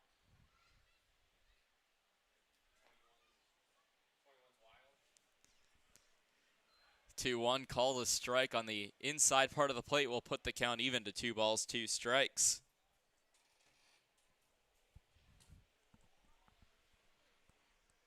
Saldias looking for strikeout number 4 of his ballgame. The 2-2, he'll get it. Strike number 3 as Newman goes down swinging.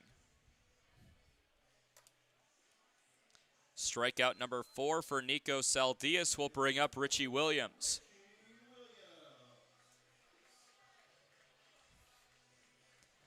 Williams 0 for 1 with a fly out to right field back in the 3rd in his lone at-bat of the ballgame so far.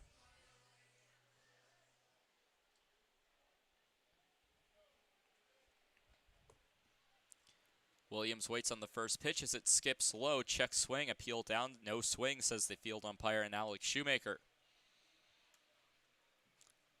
Ball and no strikes with 2 away. Bases are empty. 1 base hit for the Trappers this inning. It was Cole Yancey's double, but tried to do too much on a base hit to left field. Tried to go for 3. 1-0. Ground ball will get through the right side of the infield. Richie Williams will beat it out to first base. Base hit number 3 of the ball game.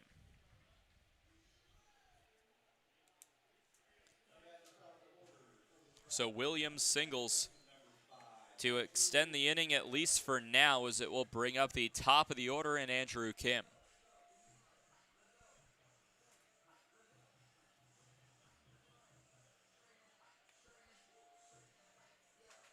Kim, the Big Ten talent out of the University of Illinois, has turned out to be the main leadoff batter for the Trappers in the later half of the season, as he'll swing and miss through the first pitch. Does have some speed on him, does have some more stolen bases in the Expedition League season than he did in his collegiate season. Had 1 stolen base his entire season at the University of Illinois against the University of Minnesota and the Golden Gophers. 0-1 pitch taken high and outside for ball number 1.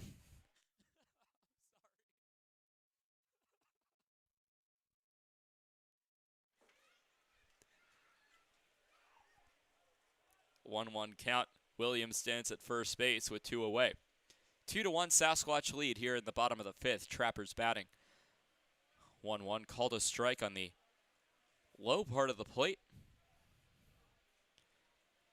Push the count into Saldias and the Sasquatch favor.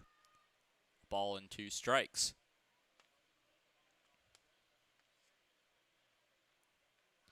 Williams takes a lead off of first base, as it'll be fouled off down the left field line, heading towards Aroa Park cars, and will bounce into the street, bouncing towards Capitol Lake, which reflects the South Dakota Capitol building here in Pierce, South Dakota.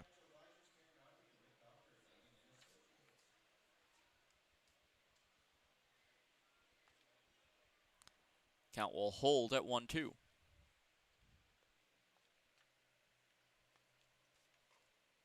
High and upstairs. Put the count even to Kim. 2 balls, 2 strikes. With a runner at first base, should Kim extend the inning, it would bring up the Trappers' power hitter in Colin Adams.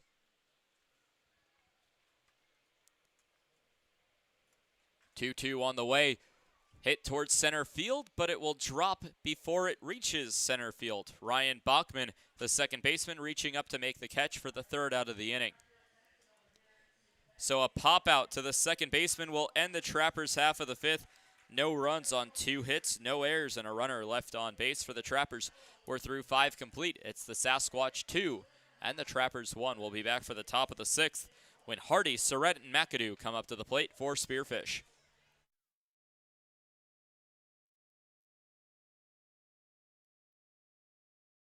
Join the Shell's loyalty program and never pay full price for gas again.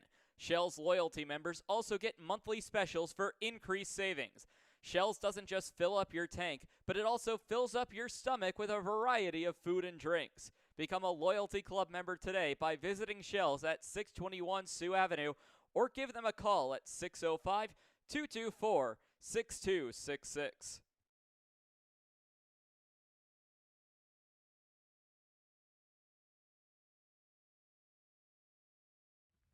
The Pierre Trappers are proud to partner with the Governor's Inn, the exclusive motel partner of the Pierre Trappers. Call 605-224-4200 for a special Trappers rate when you visit Pierre and Hyde Stadium. Whether you're coming for the best hunting, fishing, and outdoor recreation in the Midwest, just passing through, or coming out to the ballpark, the Governor's Inn is the place for you.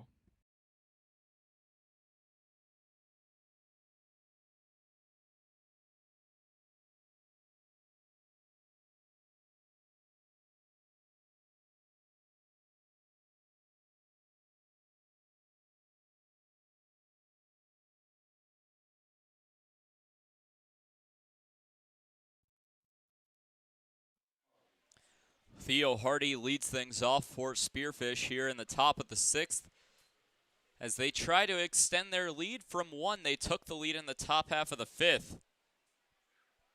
And we'll look to extend it here in the top half of the 6th. Nathan June still on the mound. First pitch, fastball misses low. A good stop by Newman with nobody aboard. 1-0 count.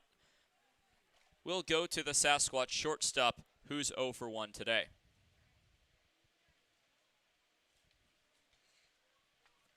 1-0 chopped back over to the pitcher in June. Picked up by the first baseman. On to first. Will get away as Hardy takes off for second base. June picks it up, fires onto second base, and that one will get away. 2 errors in the same inning as Hardy takes off for third. Bobbling it in left field is Spencer Weston. And does anybody on this team know how to hold a baseball?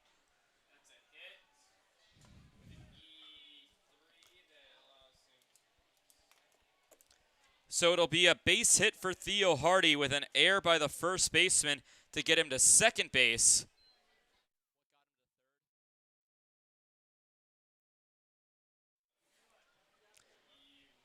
So 2 errors and a base hit on the same play.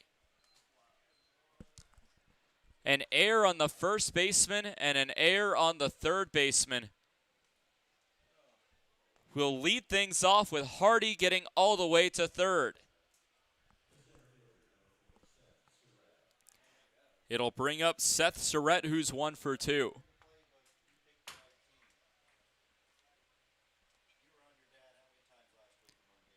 Pitch will miss low for ball number 1, a ball and no strikes. Here in the top of the 6th as the Trappers going to need to play this situation almost perfectly to stop a runner from third from scoring with nobody out. 1-0 will miss outside for ball number 2. The left-handed batter faces the left-handed pitcher.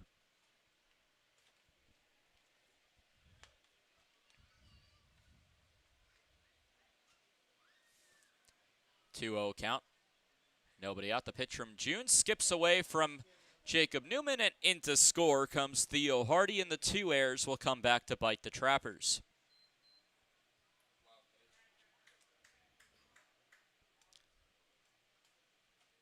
Wild pitch will move the count to 3 balls, no strikes to the batter in Surrett as Hardy comes in to score. Now 3-1, and indeed the Sasquatch have added their insurance run with nobody out in the inning. Silver lining for the Trappers, base is now empty. Called strike will push the count to 3-1.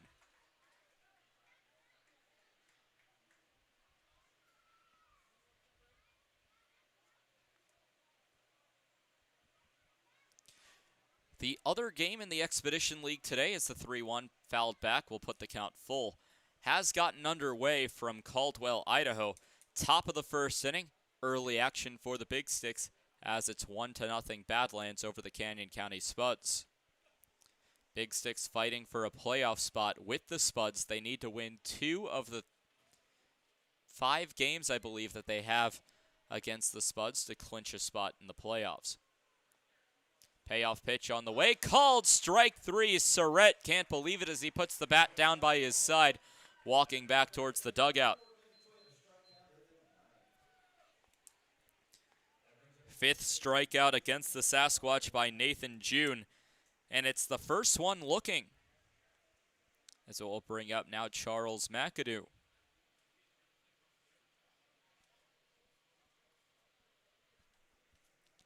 McAdoo today 1 for 2 with a foul out to the first baseman and a triple to right field. First pitch high and inside for ball number 1. Wind is now blowing from left to right. 1-0 on a ground ball head over to the third baseman. Perez picks it up, will fire onto Hill. Hill will receive it downstairs, closer to his ankles, but does receive it nonetheless for out number 2. A 5-3 ground out to McAdoo will bring up Ryan Bachman.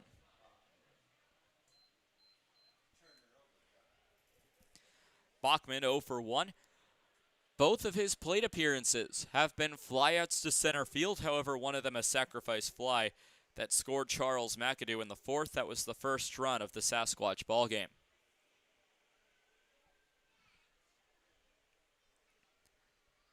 Sasquatch have scored in each of the middle 3 innings.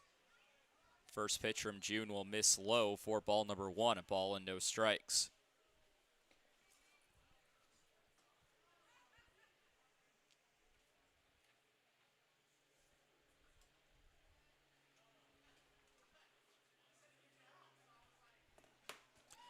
One-0, fouled off for strike number 1, a very enthusiastic foul call by the umpire.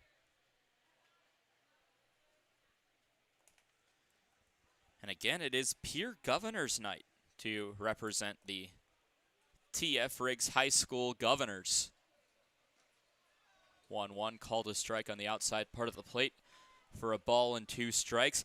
And most of the crowd, you would think it's St. Patrick's Day with most of the crowd in green, but it's just to represent the colors of the Governors' athletic teams. 1-2, swung on and missed, and we'll have to leave it there. It's 2 strikeouts this inning for Nathan June. He's struck out 6 Sasquatch batters tonight. 1 run will go unearned against Nathan June off 1 base hit. 2 errors committed by the Trappers. No runners left on base. 3 runs have scored in the 4th, 5th, and 6th for the Sasquatch as they lead 3-1. Middle 6. We'll head to the bottom of the 6th with Adams, Cardoso, and Perez due up.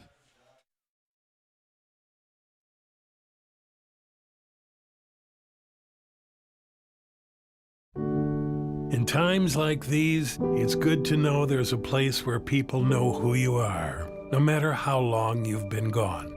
A place where the smells of home cooking are still in the air, where a simple wave warms your heart, and sharing stories with family, friends, and your community is just a way of life. Yes, in times like these, it's good to be home.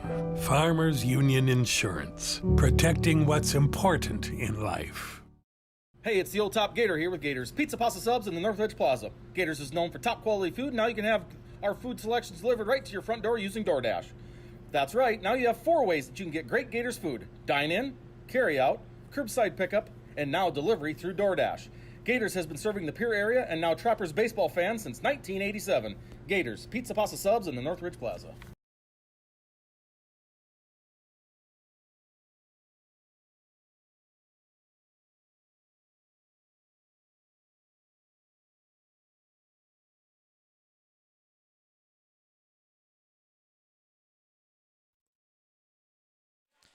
Back for the bottom of the 6th inning as there will be a new pitcher on the mound for the Spearfish Sasquatch. It will be Riley Kirkpatrick taking the mound.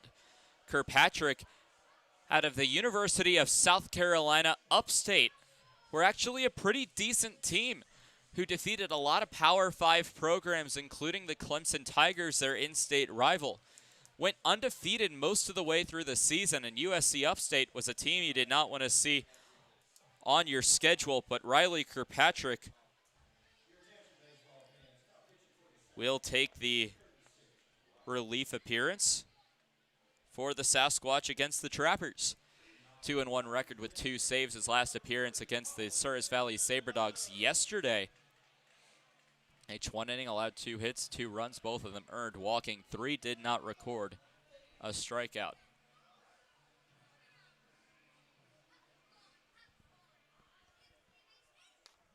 So Kirkpatrick takes the mound to take on Colin Adams. On first pitch, swinging, deep fly ball to left field towards the track, but reaching up will be Gage Ninnis for the first out of the inning. A lot of pop off the first pitch from Kirkpatrick. Luckily that it stayed in the yard.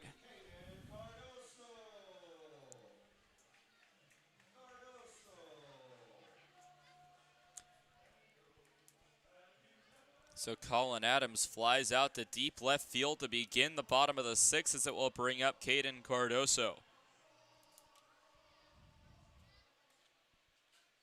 Cardoso 1 for 1 today with a home run back in the first, as that's a shot hit to center field.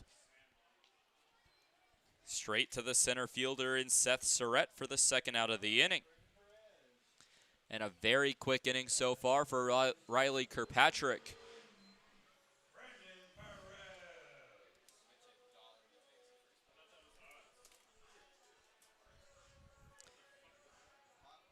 So Brendan Perez, 2 pitches, 2 outs for Riley Kirkpatrick. Perez trying to break the trend. Really all he needs to do is take a pitch.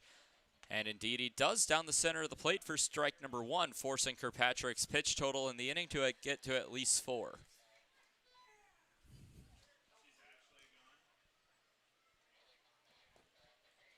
Oh, 1 count, swung on and fouled off.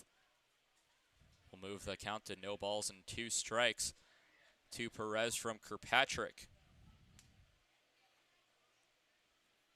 Kirkpatrick, a native of Omaha, Nebraska, so went a state north of his hometown to play summer ball in Spearfish. 0-2 popped up, foul territory down the right field line. And there to make the catch is Charles McAdoo. Over an area of grass down the right field line. An athletic play for McAdoo for the 2nd time today will end the 6th inning. A foul out to first base. It's a 3-up, 3-down inning for the Trappers. No runs, no hits, no errors, nobody left on base. We're through 2/3 of this ball game. It's the Spearfish Sasquatch 3 and the Pierre Trappers 1. When we come back for the top of the 7th, Driggs, Dorr, and Stuff due up for Spearfish.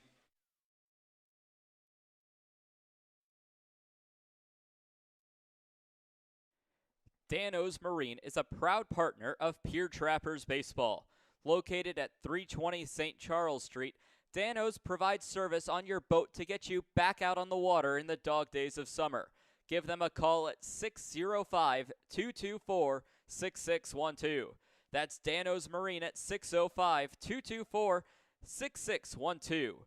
Any water, any problem, Dano's Marine.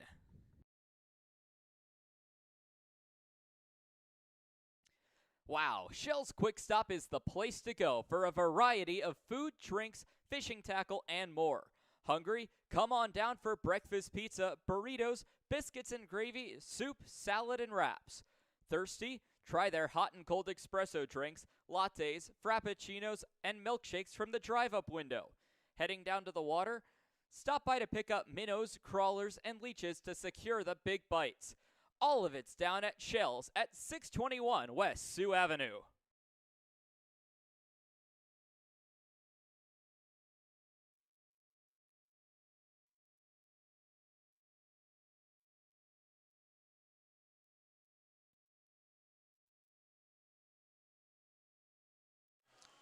As we head to the 7th inning, it's Nathan June still on the mound. Has been working well so far, but a typical reliever now into his 7th inning of work to take on Hayden Driggs. So far for June, no run support behind him except for a solo shot by Cardoso back in the 1st. First pitch from June, big swing and a miss by Driggs for strike number 1. Was aiming for the fences to put up another 1 spot for the 4th consecutive inning.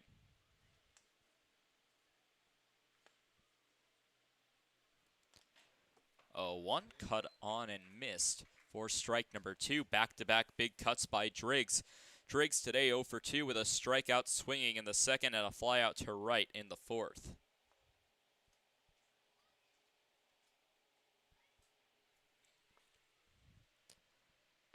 The 0-2 will miss high.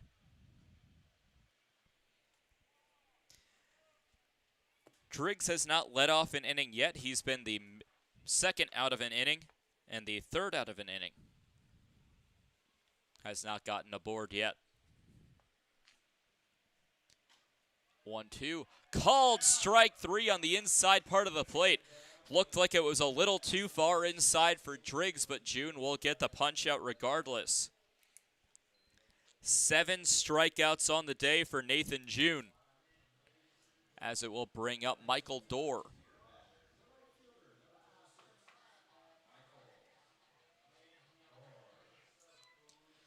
Dorr, the native of Sparks, Nevada.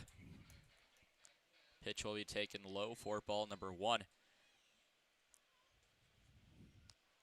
Oddly enough, one of my first lessons I ever learned on a college campus was the pronunciation of the state of Nevada. It's a called strike. Will push the count to 1 ball and 1 strike.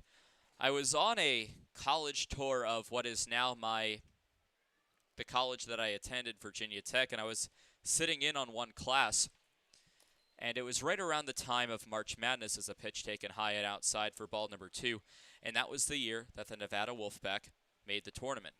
And there were a few students doing some sports media coverage that called them the Nevada Wolfpack. And the professor decided to make it a lesson. 3 balls, 1 strike as a pitch will miss low. And that professor ended up being Bill Roth, who, for anybody who knows the inside workings of, I guess, college radio announcers, he was the voice of the Virginia Tech Hokies for about 25 years, swing and a miss for strike number 2. So, of course, he had to show off his connections and called his buddy, who, I forget what school he worked at, but he was a baseball announcer in the West Coast, who was actually on their way on a team bus, swing and a miss for strike number 3. That makes it strikeout number 8 for Nathan June on the day. It'll bring up Cade Stuff, back-to-back punch-outs this inning, and the 3rd straight victim of the strikeout.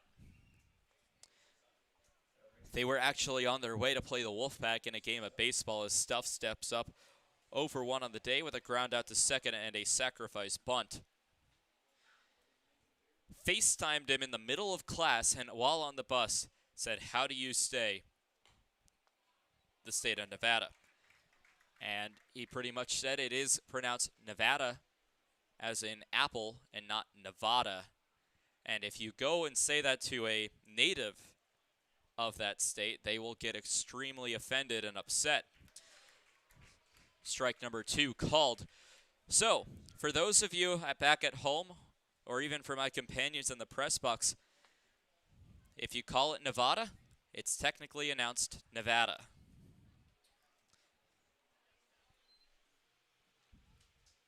Ball and 2 strikes. My first lesson in college, and I will never forget it.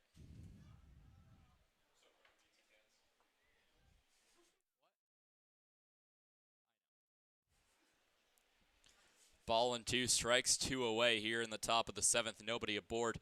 Shift in the infield has the corner infield playing in the middle infield, playing closer together as a pitch will miss for ball 2. Caden Cardoso, the shortstop, playing extremely close to the second base bag. Andrew Kim, the second baseman, playing farther in than a traditional second place base role. Another pitch high will push the count to 3-2.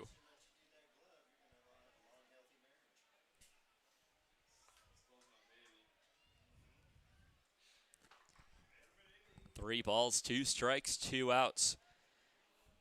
Gage Ninnis stands on deck.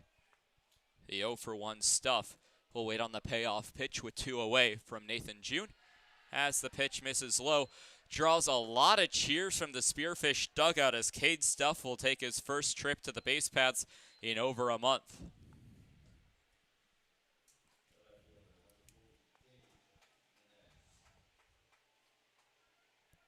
Third walk surrendered tonight by Nathan June as it will bring up the 9-hole batter in Gage Ninnis out of the University of Oklahoma and Ede. That pitch will skip away, taking off for second base. Newman loses the ball, finally finds it, but it's too late as Stuff has already taken off for second base and reached safely off the wild pitch.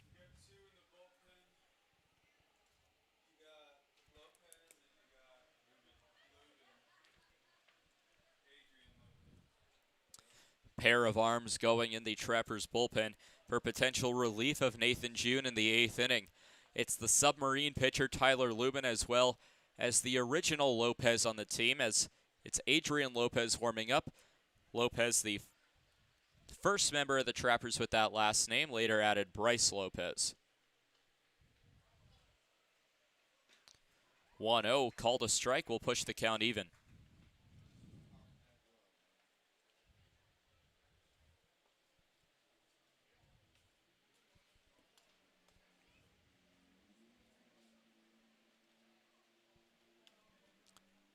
So a ball and a strike on the way from June, high and tight. 2-1 the count to Ninnis. Ninnis 2 for 2 today, has been a threat to the Trappers so far, including an RBI single back in the 5th.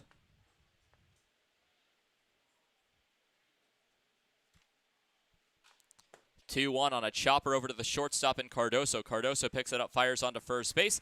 Spearing it is Garrett Hill for the 3rd out of the inning. A 6-3 ground out for Gage Ninnis is the first time he's failed to reach with his bat today.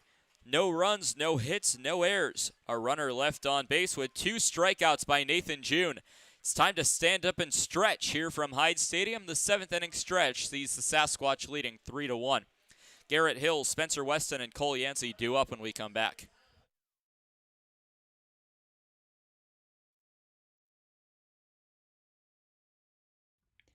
The Governor's Inn is the exclusive motel partner of the Pierre Trappers.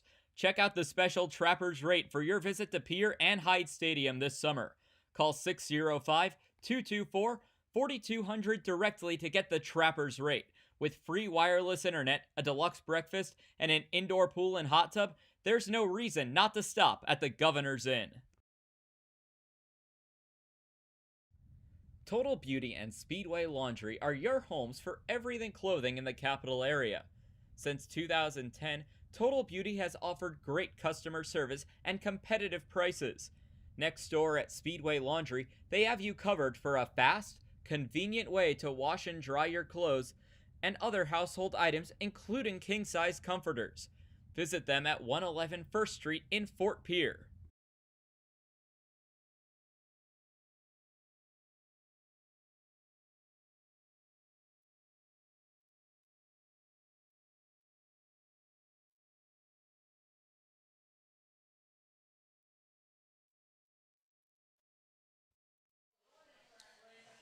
Bottom of the 7th inning, Spearfish looking for their 5th consecutive win this season over the Pierre Trappers. After 4 wins at their place, they're trying 1 at the Trappers' place. Garrett Hill will lead things off. Looks to be Jackson Kirkpatrick still on the mound for the Sasquatch after pitching a 3-up, 3-down inning in the 6th. Kirkpatrick winds and fires on a pitch that will miss low for ball 1.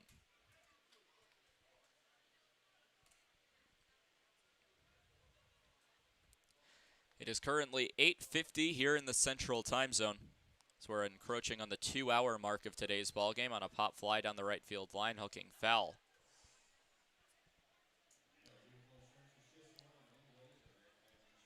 With Jacob Newman coming into the batting order today, 2 players getting a day off, Brock Reinhardt and Jacob Griffin. The lone 2 position players that are on the bench. Colin Adams getting a day off in the field, but is the designated hitter tonight. 1-1 will be called a strike. 1 ball, 2 strikes, the new count.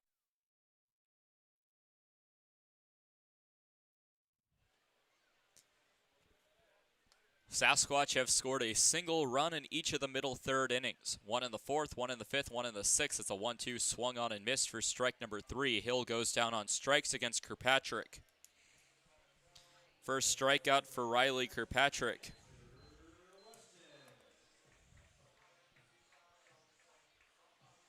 Spencer Weston takes the at-bat now.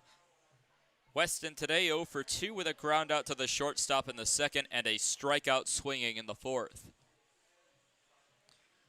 Weston, the native of California, went 1 state north to attend college.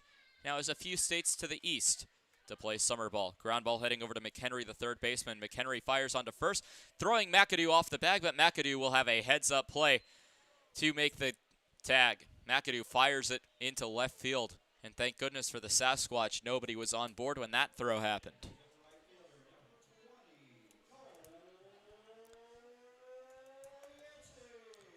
So a 5-3 ground out will bring up Cole Yancey. Yancey 1 for 2 today, grounded out to the first baseman in the 2nd and doubled in the 5th. And with this being the 7th inning and 2 away, the potential for this to be Yancey's final at-bat as a Trapper 1 ball, no strikes. Unlikely, however. Just 2 runners would need to get aboard from now until the end of the game for the Trappers for Yancey to get another appearance. 1-0, swung on and fouled off for strike number 1.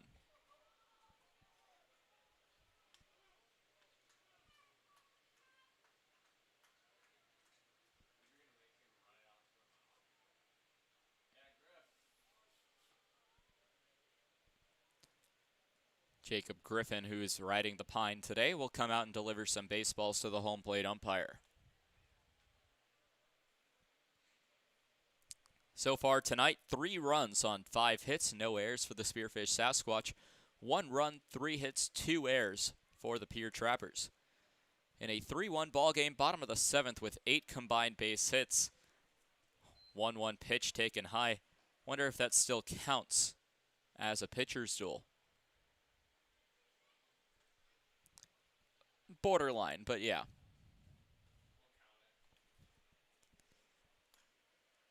Two 2-1 will miss on the outside part of the plate for ball 3.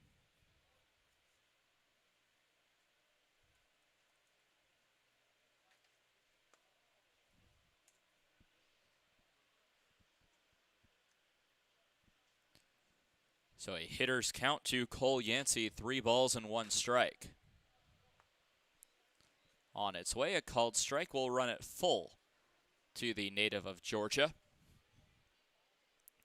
Had a few other Georgians with the team earlier this season. Nick McCullum, Tyler Skelton, Brant Sundin, and Braden Sorge, who was injured in the early part.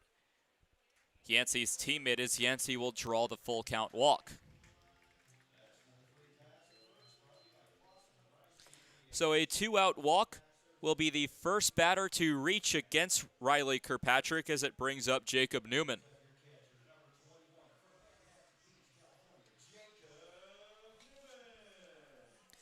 Newman has yet to have an appearance for his college team in the Brandeis University Judges, but with a solid performance on the mound this season for the Trappers. Expect him to have a decent role with the Judges this season. First pitch inside, called a strike.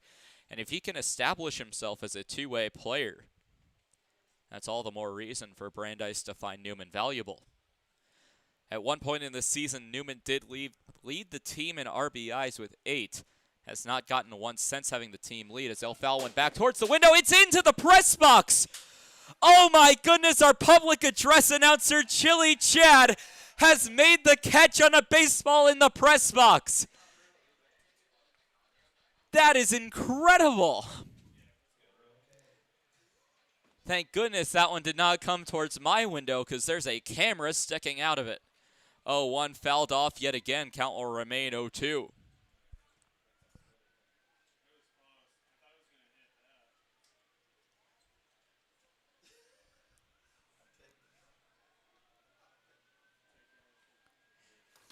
So an 0-2 count as Newman sends one up to the press box on a foul ball.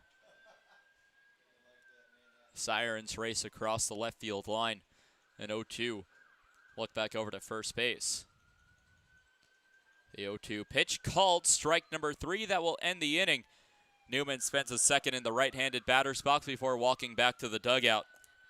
So a strikeout for Riley Kirkpatrick will end the inning. No runs, no hits, no errors, and a runner left on base. We head to the 8th. Still 3-1 Sasquatch. Top of the order due up in McHenry, Hardy, and Surratt.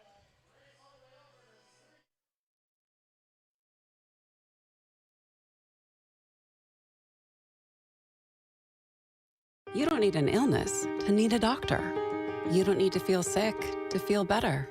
You don't need to be unwell to get well. What you do need is a primary care provider at Sanford Health. Better healthcare starts with regular wellness visits and a familiar face who knows you, your concerns, and your goals. We're here before you need us. We're here when you need us. We're here after you need us. We're here for you. Find your primary care provider at sanfordhealth.org today.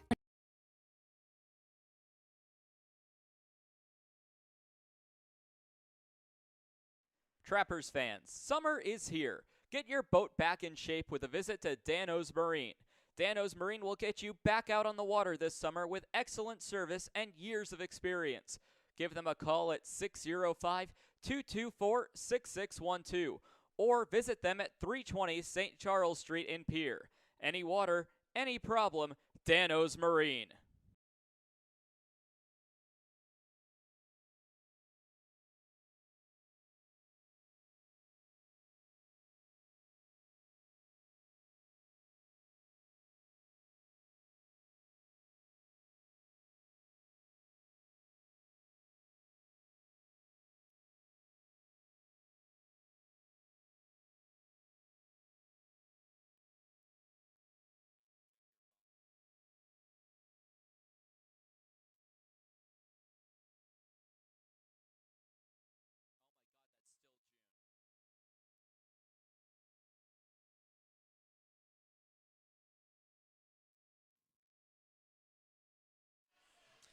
Top of the 8th about to get underway. And a bit of a surprise after double-barreled action in the Trappers bullpen. It's still Nathan June out there. Top of the order due up for the Spearfish Sasquatch, including Johnny McHenry, Theo Hardy, and Seth Surratt.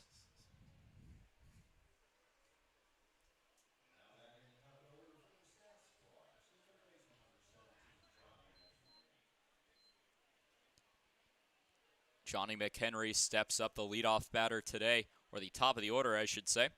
0 for 3. Pitch low for ball 1. Grounded out to the first baseman to lead off the ball game, then popped out to the second baseman and struck out swinging. Is in round 4 with Nathan June in his 4th time through the batting order. 1-0 swung on and fouled back for strike number 1.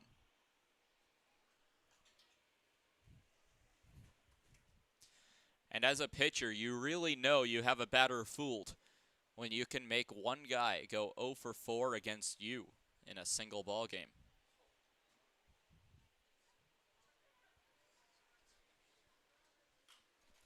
1-1 dribbled over to the third baseman onto first. A beautiful play from Perez over to Hill for the first out of the inning.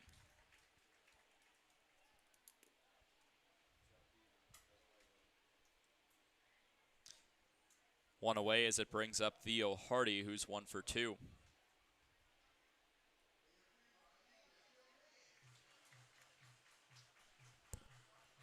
Hardy, the San Jose State Spartan, is 1 for 2 with a strikeout swinging in the first, walked in the third, and singled, later coming around to score in the 6th. Actually was that batter that singled and then reached second base on an error by the first baseman Hill, then reached third on an error by the pitcher in June.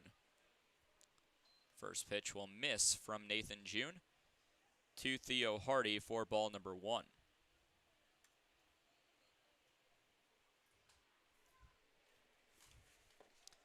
Foul ball heading back towards the opposite side of the press box. So the count will move even to a ball and a strike.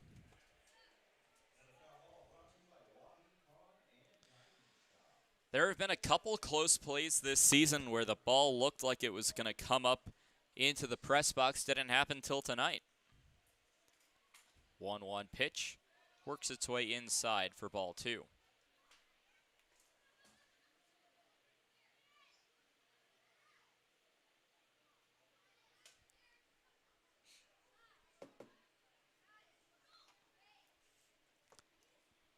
Two-one pitch will skip low into the dirt for ball number 3. 3 balls, 1 strike, 1 away, nobody on.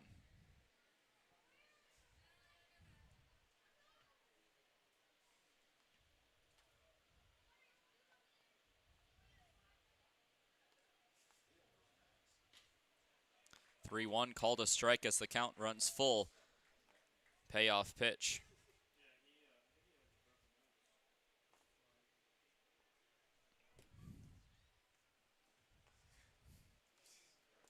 Payoff pitch on the way from June. Hit into center field where Richie Williams will reach up and make the catch.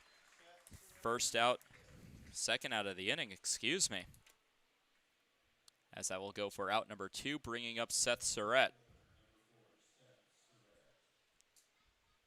Surratt today 1 for 3, singled in the first, flew out to right in the 4th, and struck out looking in the 6th.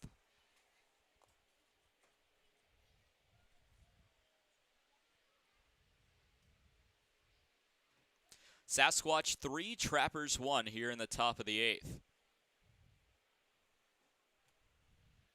First pitch will miss low for ball number 1. And they say that runs come in bunches. However, every inning that a team has scored, it has been a one-run inning.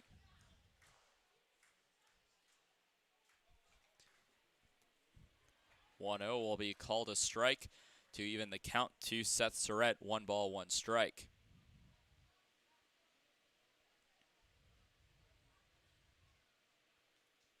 .903 the current time, 2 minutes away from the 2-hour mark. A big swing and a miss by Surratt for strike number 2. And so far this season, every game that the Trappers have played against the Spearfish Sasquatch, it has been a high-scoring game in which the Sasquatch put up as many runs as they possibly can. Today, they've been limited to 3. 1-2 outside. Keeps the inning alive for now for Spearfish.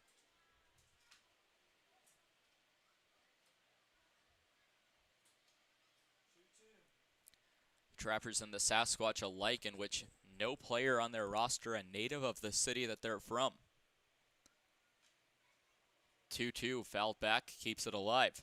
There have been a few cities such as Fremont, Mining City, Hastings, and even the Wheat City Whiskey Jacks now playing in Grand Forks this season due to border restrictions that have all had players from the town that the team is based in. But not the Sasquatch nor the Trappers. 2-2 dribbled over to the first baseman. Hill spears it. Will step on first himself for the 3rd out of the inning. And in the 8th inning, the Sasquatch go 1-2-3. No runs, no hits, no errors, nobody left on base. We'll head to the bottom of the 8th. Trappers have 6 outs to work with. They'll lead things off in the 8th inning with Richie Williams, Andrew Kim, and Colin Adams.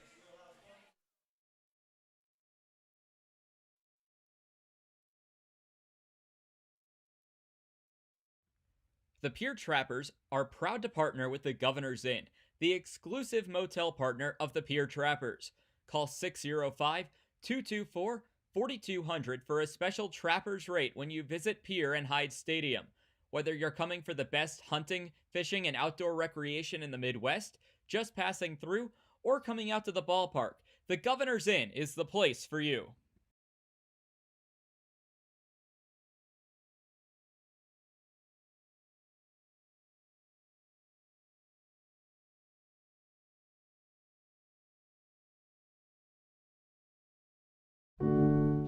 When it comes to clothing in the capital area, Total Beauty and Speedway Laundry have you covered. Speedway Laundry offers the fastest way to clean clothes, with free Wi-Fi offered while you wait. Next door, family-owned and operated Total Beauty has a constantly changing inventory of top-quality clothing. Check out the newest lines in clothing by giving Total Beauty and Speedway Laundry a visit at 111 First Street in Fort Pierre.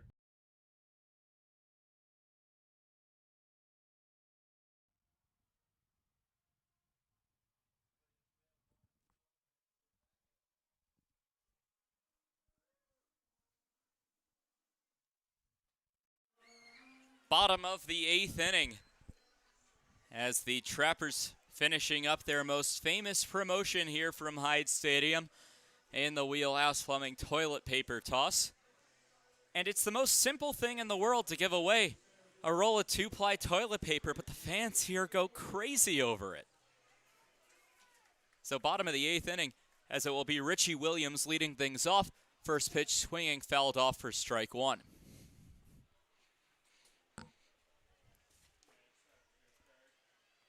So an 0-1 count will move to Richie Williams.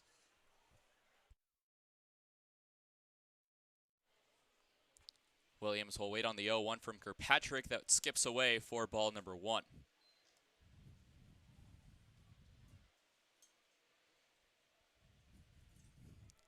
Today, Richie Williams is 1 for 2 with a fly out to right and a single on his line. Went hitless in Fremont. 1-1 fouled back into the screen for strike number 2.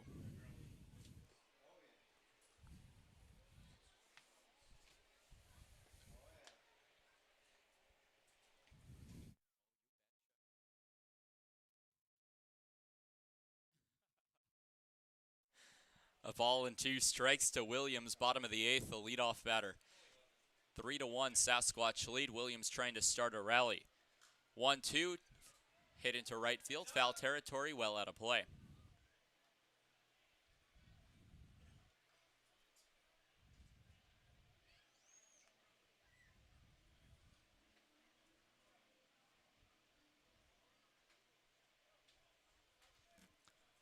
Now a 1-2 count to Richie Williams from Riley Kirkpatrick. 1-2, just getting a piece of it as Williams keeps his at-bat alive for now. A ball and 2 strikes. First of a 4-game series between the Trappers and the Sasquatch.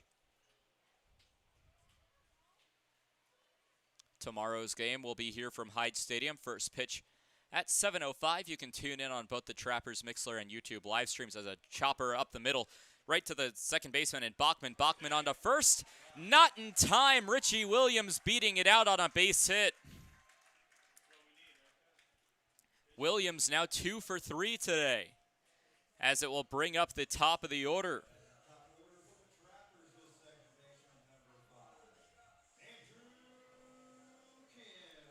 Kim will become the batter. He's 0 for 3 today with a ground out to first, a strikeout looking, and a pop out to the second baseman. Had a great series in Fremont. Not a great start to his series against the Sasquatch, but now would be the time to come through with a big base hit. Look back over to second base. The deal to Kim is upstairs for ball 1.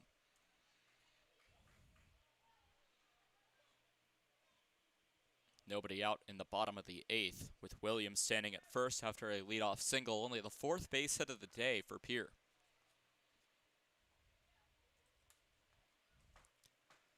(3-1) fouled off on the 1-0. We'll keep it a 1-1 count, or move the count to 1 ball and 1 strike.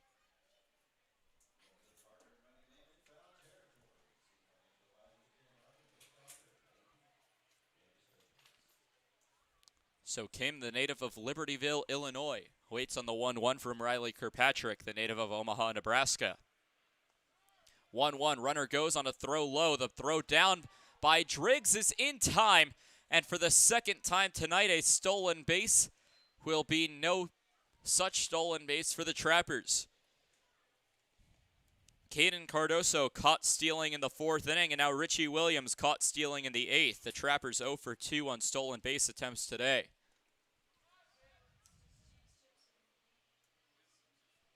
So it'll be a 2-1 count to Kim, make it a 3-1 count as the pitch misses low.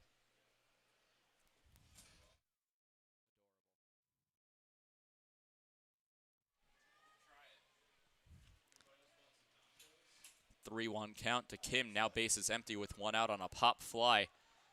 Over to the second baseman, Bachman. Bachman will reach up and make the catch for out number 2. Second time today that Andrew Kim has popped out to the second baseman.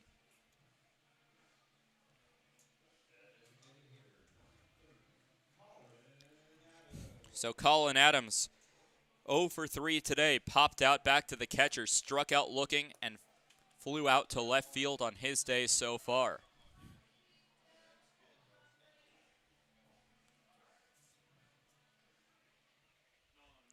Sasquatch 3, Trappers 1, bottom of the 8th, 2 away. First pitch swung on and missed for strike number 1.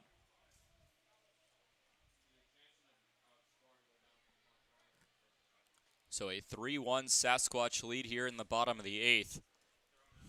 We're just 2 hours and 6 minutes into today's ballgame. 0-1 called a strike on the inside part of the plate as the count will move to 0-2.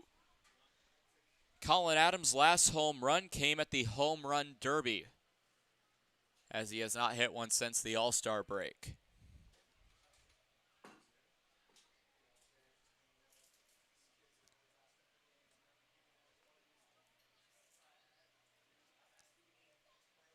And 0-2. Kirkpatrick deals on a dribbler up to the third baseman. Tough play for McHenry. McHenry will be eaten up by the ball. A base hit for Colin Adams.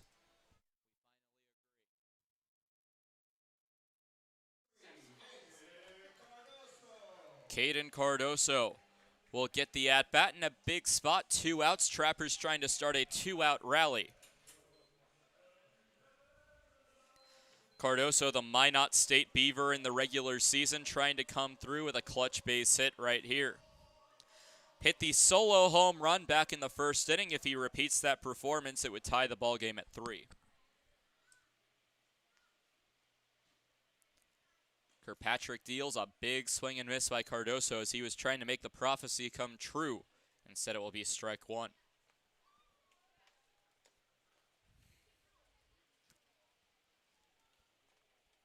Adams stands at first after his base hit.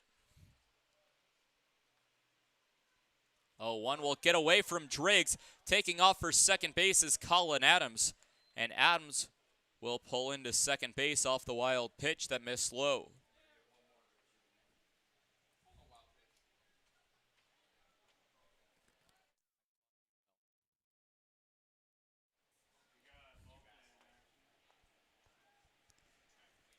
Caden Cardoso still faces a count against Kirkpatrick, a ball and a strike to number 33. 1-1 high and outside for ball 2. In that other game, out in Caldwell, Idaho, still 1-0 Big Sticks.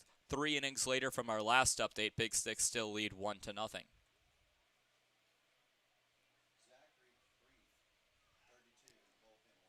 2-1, big swing on a pitch that missed low in the dirt for strike number 2 as it evens the count. 2 balls, 2 strikes. 2 away in the inning.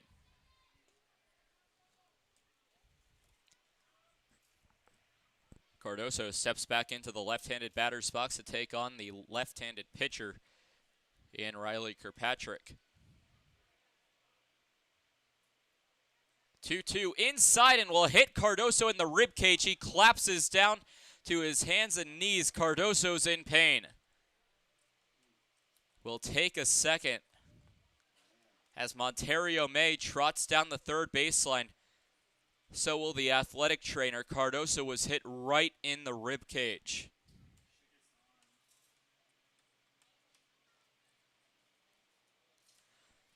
Coach Jamie, the third base coach for the Trappers as well, checking out Cardoso. And other than Braden Sorge, who had a hamstring injury back in the very early part of this season, we have not seen a player down this long. We'll take a short break and be right back.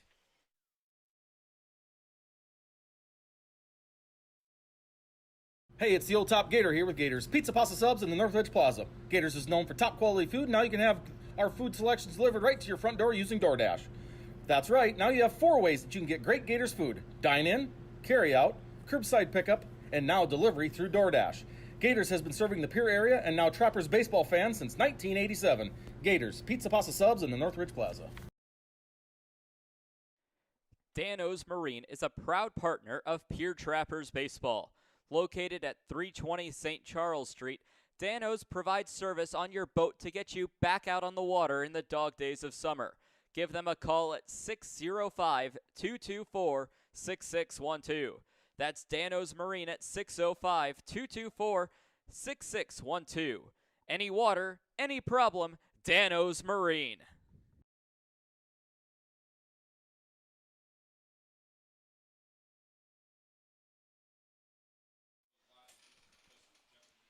Back here in the bottom of the 8th, Caden Cardoso still in pain with the athletic trainer checking him out after being hit in the ribcage by a pitch. He stands up for just a second before wincing in pain and will take a walk back toward the dugout.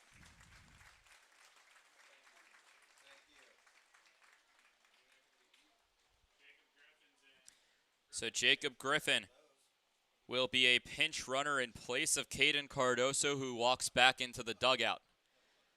Time called now as the umpire talking to both coaches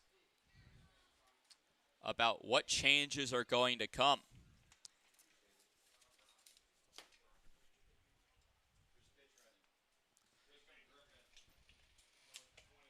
So Jacob Griffin now in the game to pinch run for Caden Cardoso.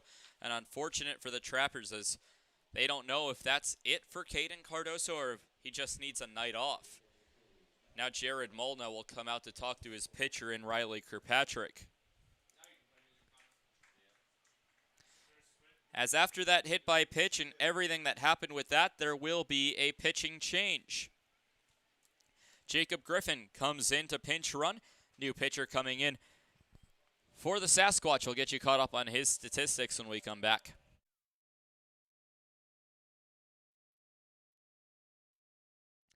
Wow, Shell's Quick Stop is the place to go for a variety of food, drinks, fishing tackle, and more. Hungry? Come on down for breakfast pizza, burritos, biscuits and gravy, soup, salad, and wraps. Thirsty? Try their hot and cold espresso drinks, lattes, frappuccinos, and milkshakes from the drive-up window. Heading down to the water? Stop by to pick up minnows, crawlers, and leeches to secure the big bites. All of it's down at Shell's at 621 West Sioux Avenue.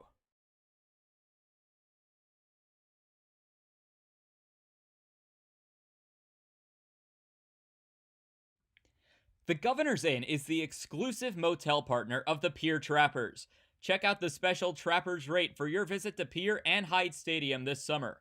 Call 605-224-4200 directly to get the Trappers rate. With free wireless internet, a deluxe breakfast, and an indoor pool and hot tub, there's no reason not to stop at the Governor's Inn.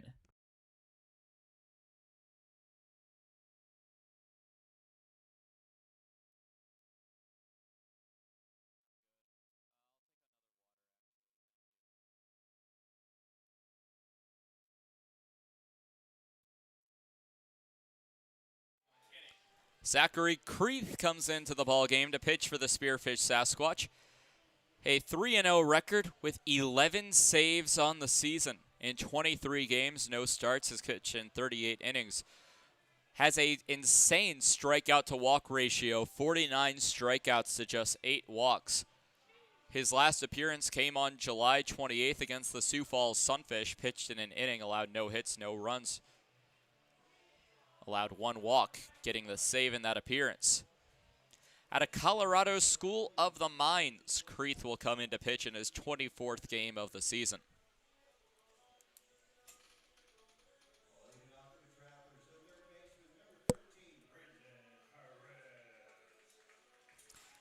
So Creeth comes in to pitch to take on Brendan Perez.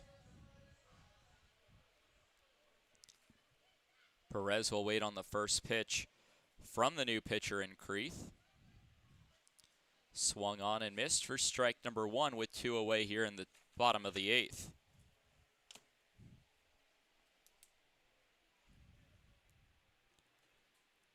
Kirkpatrick ended up facing a total of 11 batters today.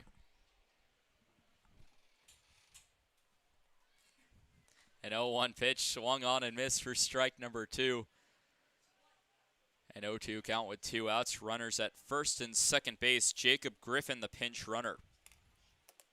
After Caden Cardoso nailed in the rib cage by a pitch.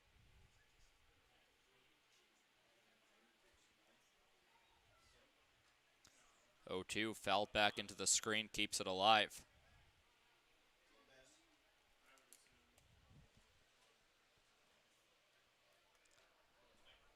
So Perez trying to drive home at least another run to put the Trappers 1 run back into this ballgame.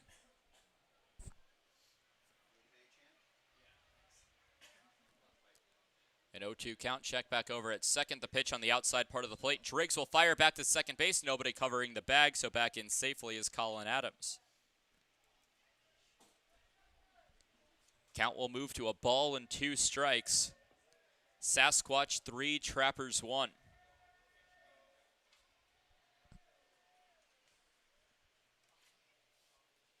Bottom of the 8th, Trappers batting with a runner in scoring position. 1-2 count, popped up into center field. Make that shallow right, excuse me. As picking it up and dropping the ball will be called out, however, is Charles McAdoo, who comes up with the catch. So McAdoo will reach up to end the inning. So a pop-up into foul territory for Brendan Perez, his second time doing that to the first baseman. This inning, no runs on 2 hits, no errors, and 2 runners left on base for the Trappers. We head to the 9th. McAdoo, Bachman, and Driggs due up.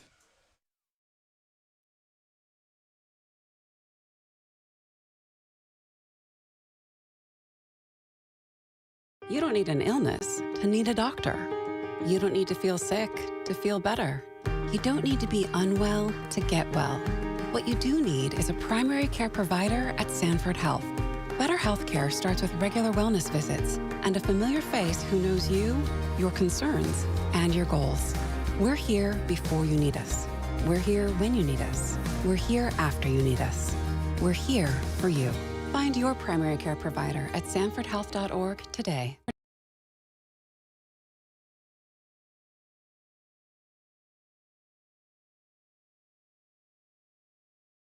Trappers fans, summer is here. Get your boat back in shape with a visit to Dano's Marine. Dano's Marine will get you back out on the water this summer with excellent service and years of experience. Give them a call at 605-224-6612 or visit them at 320 St. Charles Street in Pierre. Any water, any problem, Dano's Marine.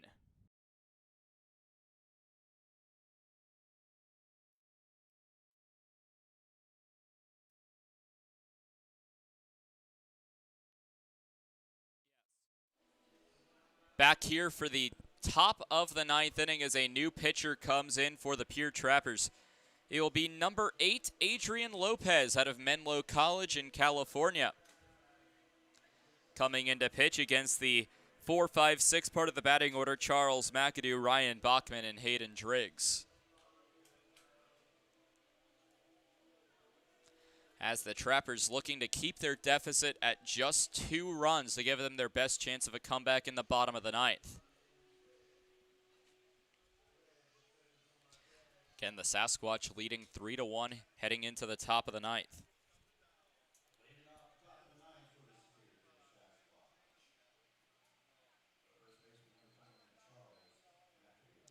Charles McAdoo, the power hitter for the Spearfish Sasquatch, will lead things off.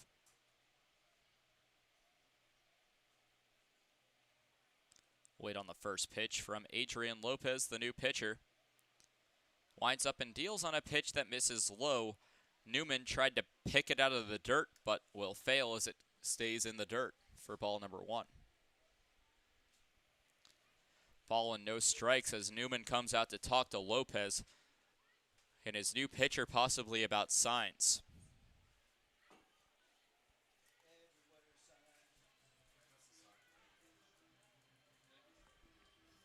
Nathan June, the starting pitcher for the Trappers, night is over after an impressive 8 innings of work, only allowing 3 runs on 5 hits, but simply no run support. High pop fly in the infield.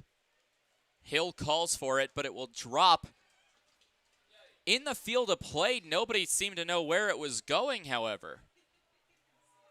And I believe that ball was the responsibility of the catcher in Jacob Newman.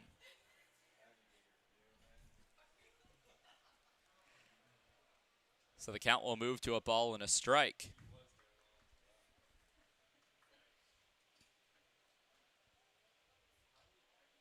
For a second, thought it landed in the crowd, but then it was on the other side of the screen. 1-1 pitch, called a strike for strike number 2.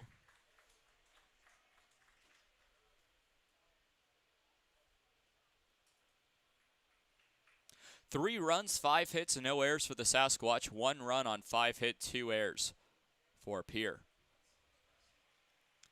1-2 pitch from Lopez on a ground ball heading over to the shortstop, picked up by Kim. Kim will fire a tough play, pulling Hill off the bag. That will be a base hit for Charles McAdoo.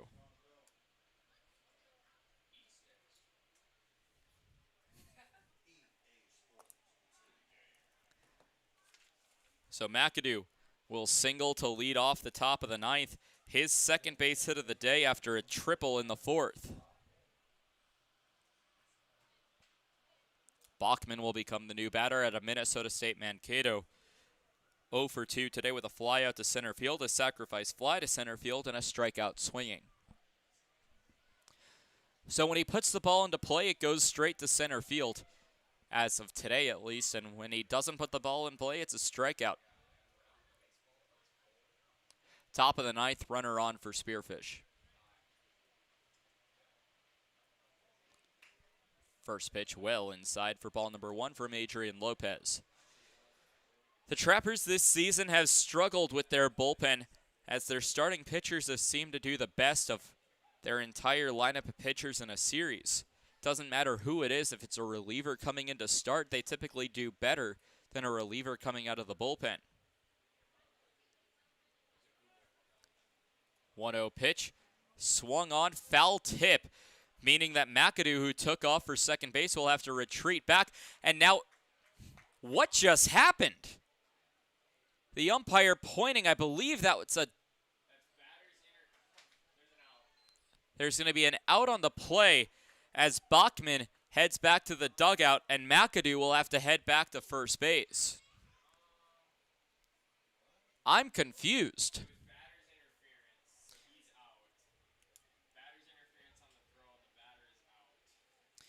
So on a stolen base attempt for Charles McAdoo, there was batter's interference. That means McAdoo has to retreat back to first base, and Bachman is simply out. And so now Jared Molna talking to the home plate umpire and Matt Beaver about it. But there will be no reversal of the calls. It will be Hayden Driggs becoming the new batter.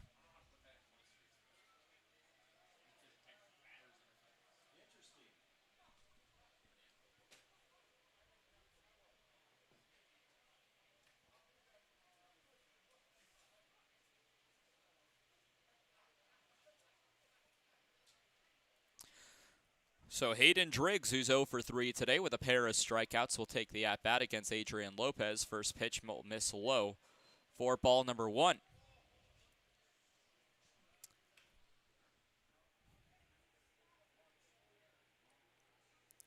So far on the base paths,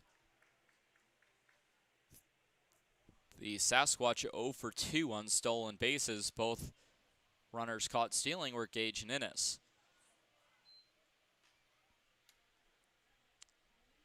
Ball 2 with no strikes to match.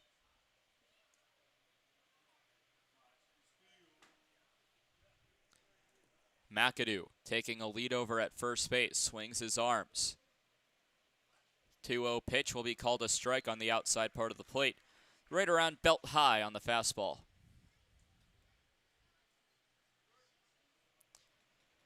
2-1, 1 away, top of the ninth. Sasquatch trying to add some insurance runs before the Trappers come up to bat in the bottom of the ninth, with Garrett Hill, Spencer Weston, and Cole Yancey due up.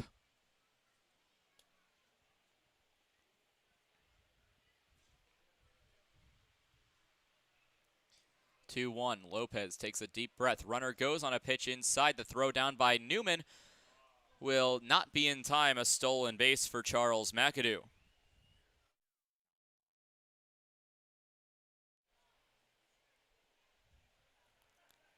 So a stolen base for McAdoo. Still only 1 away, and the inning count will move to 3-1 as the pitch was a ball. 1 away here in the top of the ninth. Now a runner in scoring position for Spearfish. 3-1 taken high for ball 4. First walk surrendered by Adrian Lopez as it will put runners at first and second for Dorr.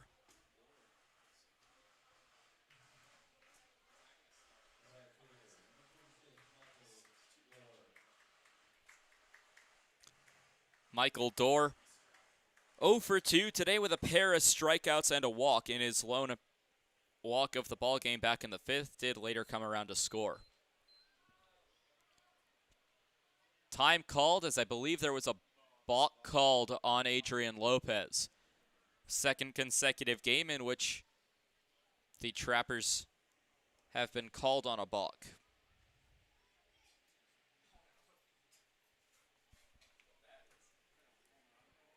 So the balk will push McAdoo up to third and Driggs to second base. On the no pitch, first pitch taken low for ball 1. It's looking like the Sasquatch will at least add 1 to their run total before the Trappers come up to bat in the bottom of the ninth. 1-0 on a high fly ball down the left field line in foul territory. Unable to get there is Jacob Griffin, the defensive substitute. Speaking of Griffin in left field, a few defensive changes, what we have to announce because of Caden Cardoso departing the ballgame with an injured ribcage. Spencer Weston, who was the left fielder, now moves to second base. Andrew Kim, who was at second, moves to Cardoso's position of shortstop. Jacob Griffin, who was the pinch runner, is now in left field. Good block by Newman as it stops the runners from advancing.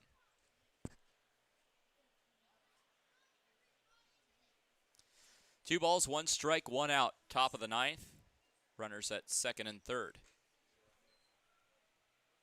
2-1 pitch high for ball three. A night in which the Trappers' pitching hasn't been terrible. Absolutely zero run support except for a solo home run in the first inning. 3-1 called a strike, and we'll have to do it again, this time with a full count. Standing on deck is Cade Stuff, Michael Dorr, the current batter.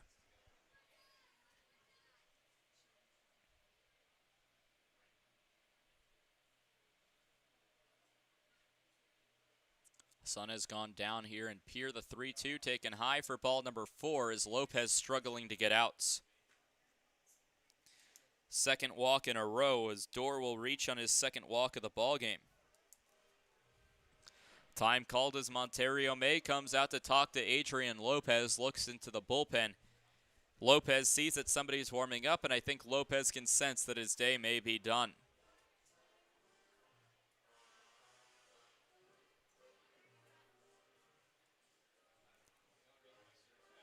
So Monterio May comes out to the mound to talk to his pitcher in Adrian Lopez. After struggling with control, has walked two batters, allowed a base hit. The only reason he hasn't out in the inning is because of a batter's interference call on Ryan Bachman.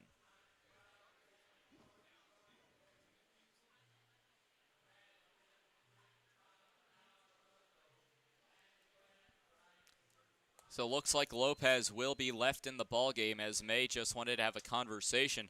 The entire infield came in and they'll break up to their respective positions. The entire infield is now going to play in for Cade Stuff, who's tried to put a bunt down a couple of times before. As well, with the bases loaded and one out, they know that anything into the outfield likely scores a run.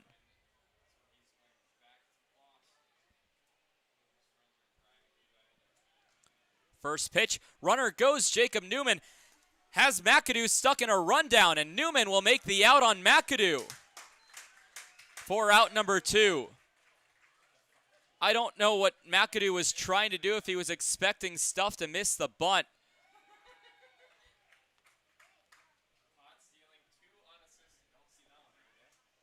So a 2 unassisted on the caught stealing by Charles McAdoo.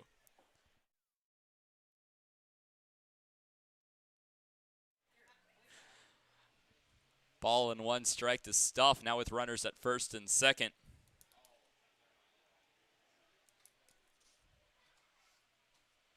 (1-0) with 2 outs, top of the ninth. 1-0 pitch, called a strike, which will even the count to 1-1. So not sure what McAdoo was thinking, if he was expecting Stuff to lay down the bunt no matter what, but it was a really risky call, as on the first pitch of the at-bat, there was a decent chance that Stuff pulled back on the bunt. Either way, there was a mistake made by somebody on a swinging slap chop. Over to second, flipped onto first from Weston to Hill for the third out of the inning as the Trappers get out of the inning unscathed. 4-3 ground out to Cade Stuff ends the frame. No runs on 1 hit, no errors. 2 runners left on base. We head to the bottom of the ninth. Biggest inning so far of the night for the Trappers. They trail by 2. It's Garrett Hill, Spencer Weston, and Cole Yancey in what could be his final at-bat as a Trapper coming up.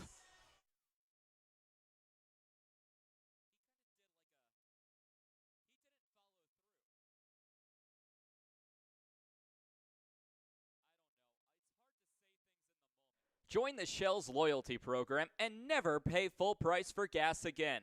Shell's loyalty members also get monthly specials for increased savings.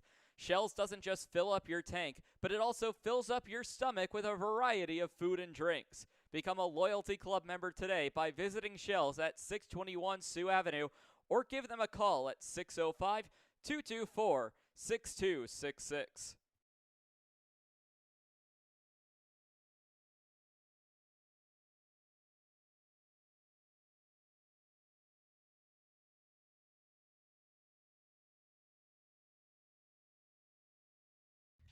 When it comes, the Pierre Trappers are proud to partner with the Governor's Inn, the exclusive motel partner of the Pierre Trappers. Call 605 224 4200 for a special Trappers rate when you visit Pierre and Hyde Stadium. Whether you're coming for the best hunting, fishing, and outdoor recreation in the Midwest, just passing through, or coming out to the ballpark, the Governor's Inn is the place for you.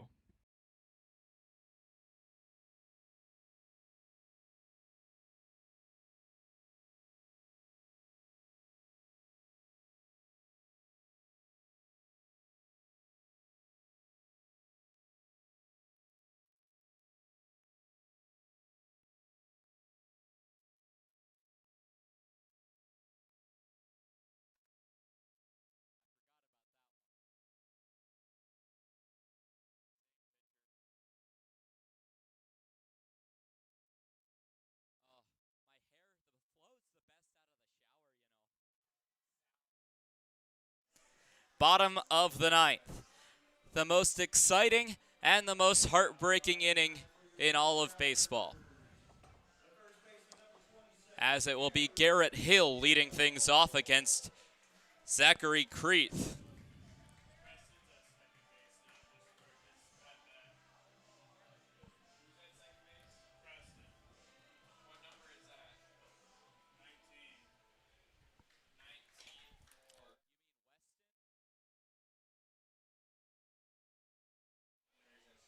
So Garrett Hill waits on the first pitch from Creeth.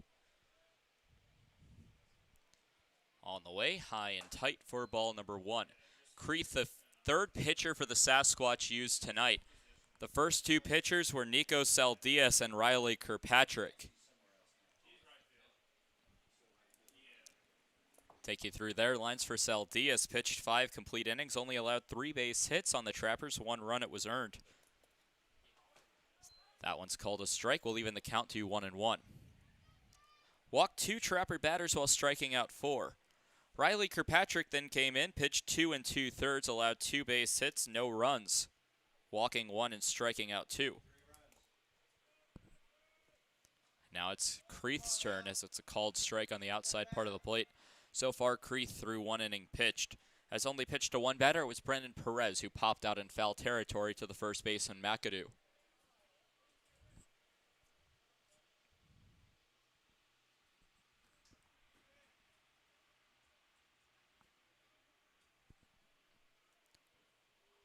One-two count, swung on and missed, and the Trappers are down to their final 2 outs. Garrett Hill strikes out for the second time tonight.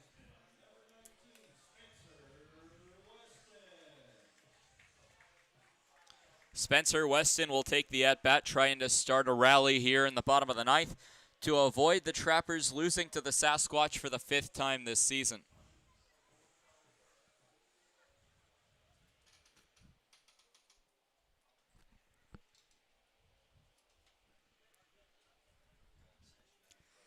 First pitch to Weston will fall in for a strike.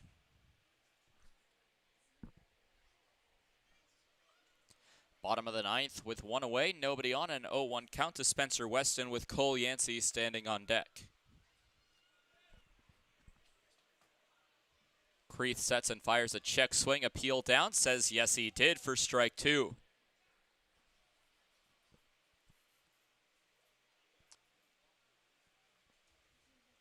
Three to 1 Sasquatch lead.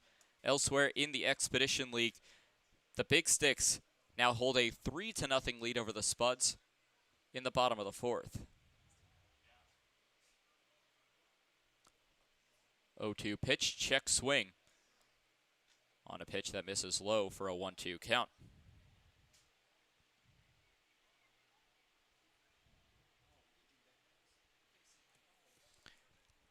this entire season. I've been keeping you updated on playoffs, standings, the important things that are going around in the wide world of sports. 1-2 on its way from Creeth. Ripped into left center field, and that one's going to drop for a base hit in the left center field gap. Rounding first and heading for second is Spencer Weston. He'll stop at second with a stand-up double, and the Trappers have life here in the bottom of the ninth. So Weston doubles. It's the sixth base hit of the ballgame as the Trappers have tied the Sasquatch in the hits column.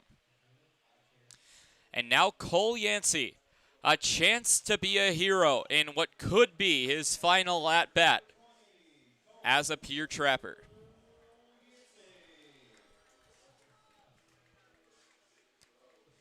Five for 8 versus Fremont today is 1 for 2, and with a runner in scoring position looking for at least one more RBI. Does have one home run, and wouldn't it be a storyline to have home run number 2 be the game-tying home run in the bottom of the ninth? First pitch, a chopper over to third, picked up by McHenry. McHenry will fire onto first base in time for the out.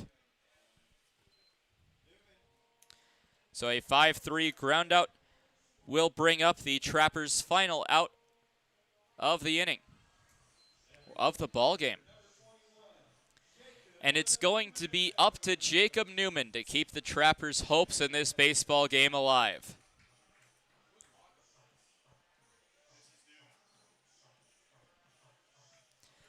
Newman, the sophomore out of Brandeis University, last appeared with a bat in his hand on June 20th where he went 0 for 3. So far today, 0 for 3. First pitch fouled off for strike 1. Creeth trying to get out of this ball game and earn the save.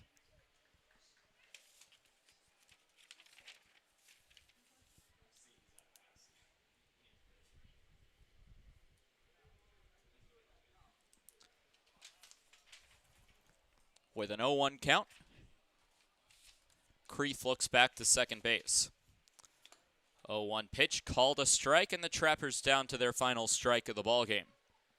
Reminder that tomorrow's game will be at 7:05 here from Hyde Stadium. You can catch that on both the Trappers YouTube and Mixler live streams.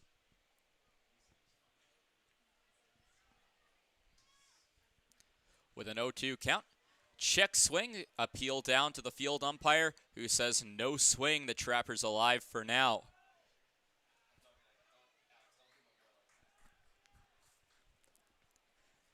Ball and 2 strikes. Runner at second base and Spencer Weston after a 1-out double. The 1-2 will look back to second base by Creeth. On its way, swung on and missed, and that will end the ball game. The Sasquatch will win this ball game and pull within half a game of the Fremont move.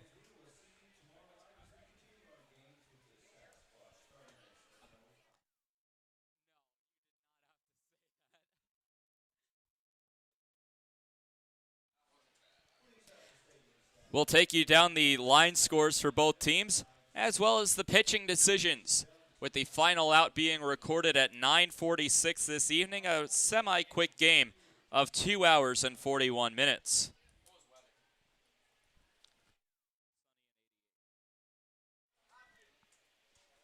Final line score in today's ballgame, 3 runs on 6 hits, no errors for the Spearfish Sasquatch.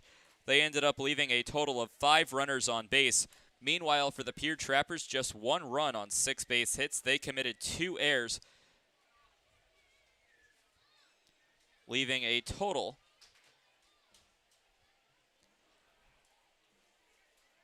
of 7 runners on base today.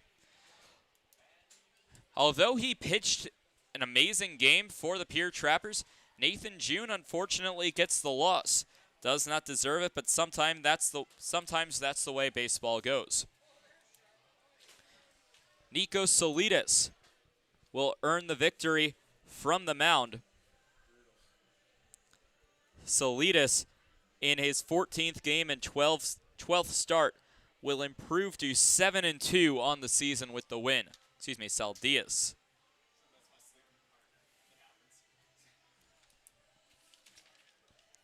Meanwhile, for Nathan June,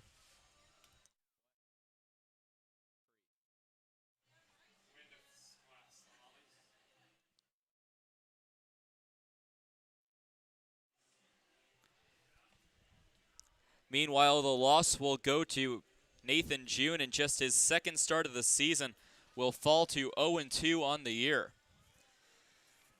Again, did not deserve the loss with the way he pitched today, but sometimes that's how baseball goes. Zachary Creeth will get the save out of the pen. In his 12th save of the season, we'll take you down the pitching lines before we part ways. For the Pierre Trappers, they started things off with Nathan June, the eventual losing pitcher, pitched 8 innings of 5-hit baseball. Only allowed 3 runs, 2 of them were earned, walked 3 and struck out 8 batters.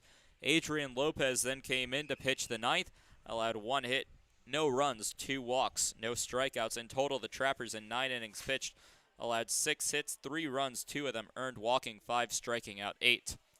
On the other side of things, for the Spearfish Sasquatch, Nico Saldias in 5 innings pitched allowed 3 hits, 1 run, it was earned, walking 2, striking out 4. Riley Kirkpatrick then came in, pitched 2 2/3, allowed 2 hits, no runs, walking 1, striking out 2. And Zachary Creeth came in to close the door, got the save in an inning and a third, allowed 1 hit, no runs, no walks, striking out 2. As a pitching staff, the Sasquatch pitched 9 innings, allowed 6 base hits, 1 run, walked 3, striking out 8 batters. Again, with a start time of 7:05 and a final out recorded at 9:46, that goes for a game time of 2 hours and 41 minutes. One more time, your final line score: the Sasquatch 3 runs on 6 hits, no errors, 5 runners left on base. The Trappers 1 run on 6 hits, 2 errors, 7 runners left on base. Game 2 of this 4-game series will be tomorrow here from Hyde Stadium at 7:05. You can tune in on both the Trappers YouTube and Mixler live streams by searching Pierre Trappers on both platforms. That'll do it for us here from Hyde Stadium. 3 more games left in this series and a chance for the Trappers to bounce back tomorrow. One more time, your final score: the Sasquatch 3 and the Trappers 1. From Hyde Stadium in Pierce, South Dakota, I'm Tyler Katz. Have a great night.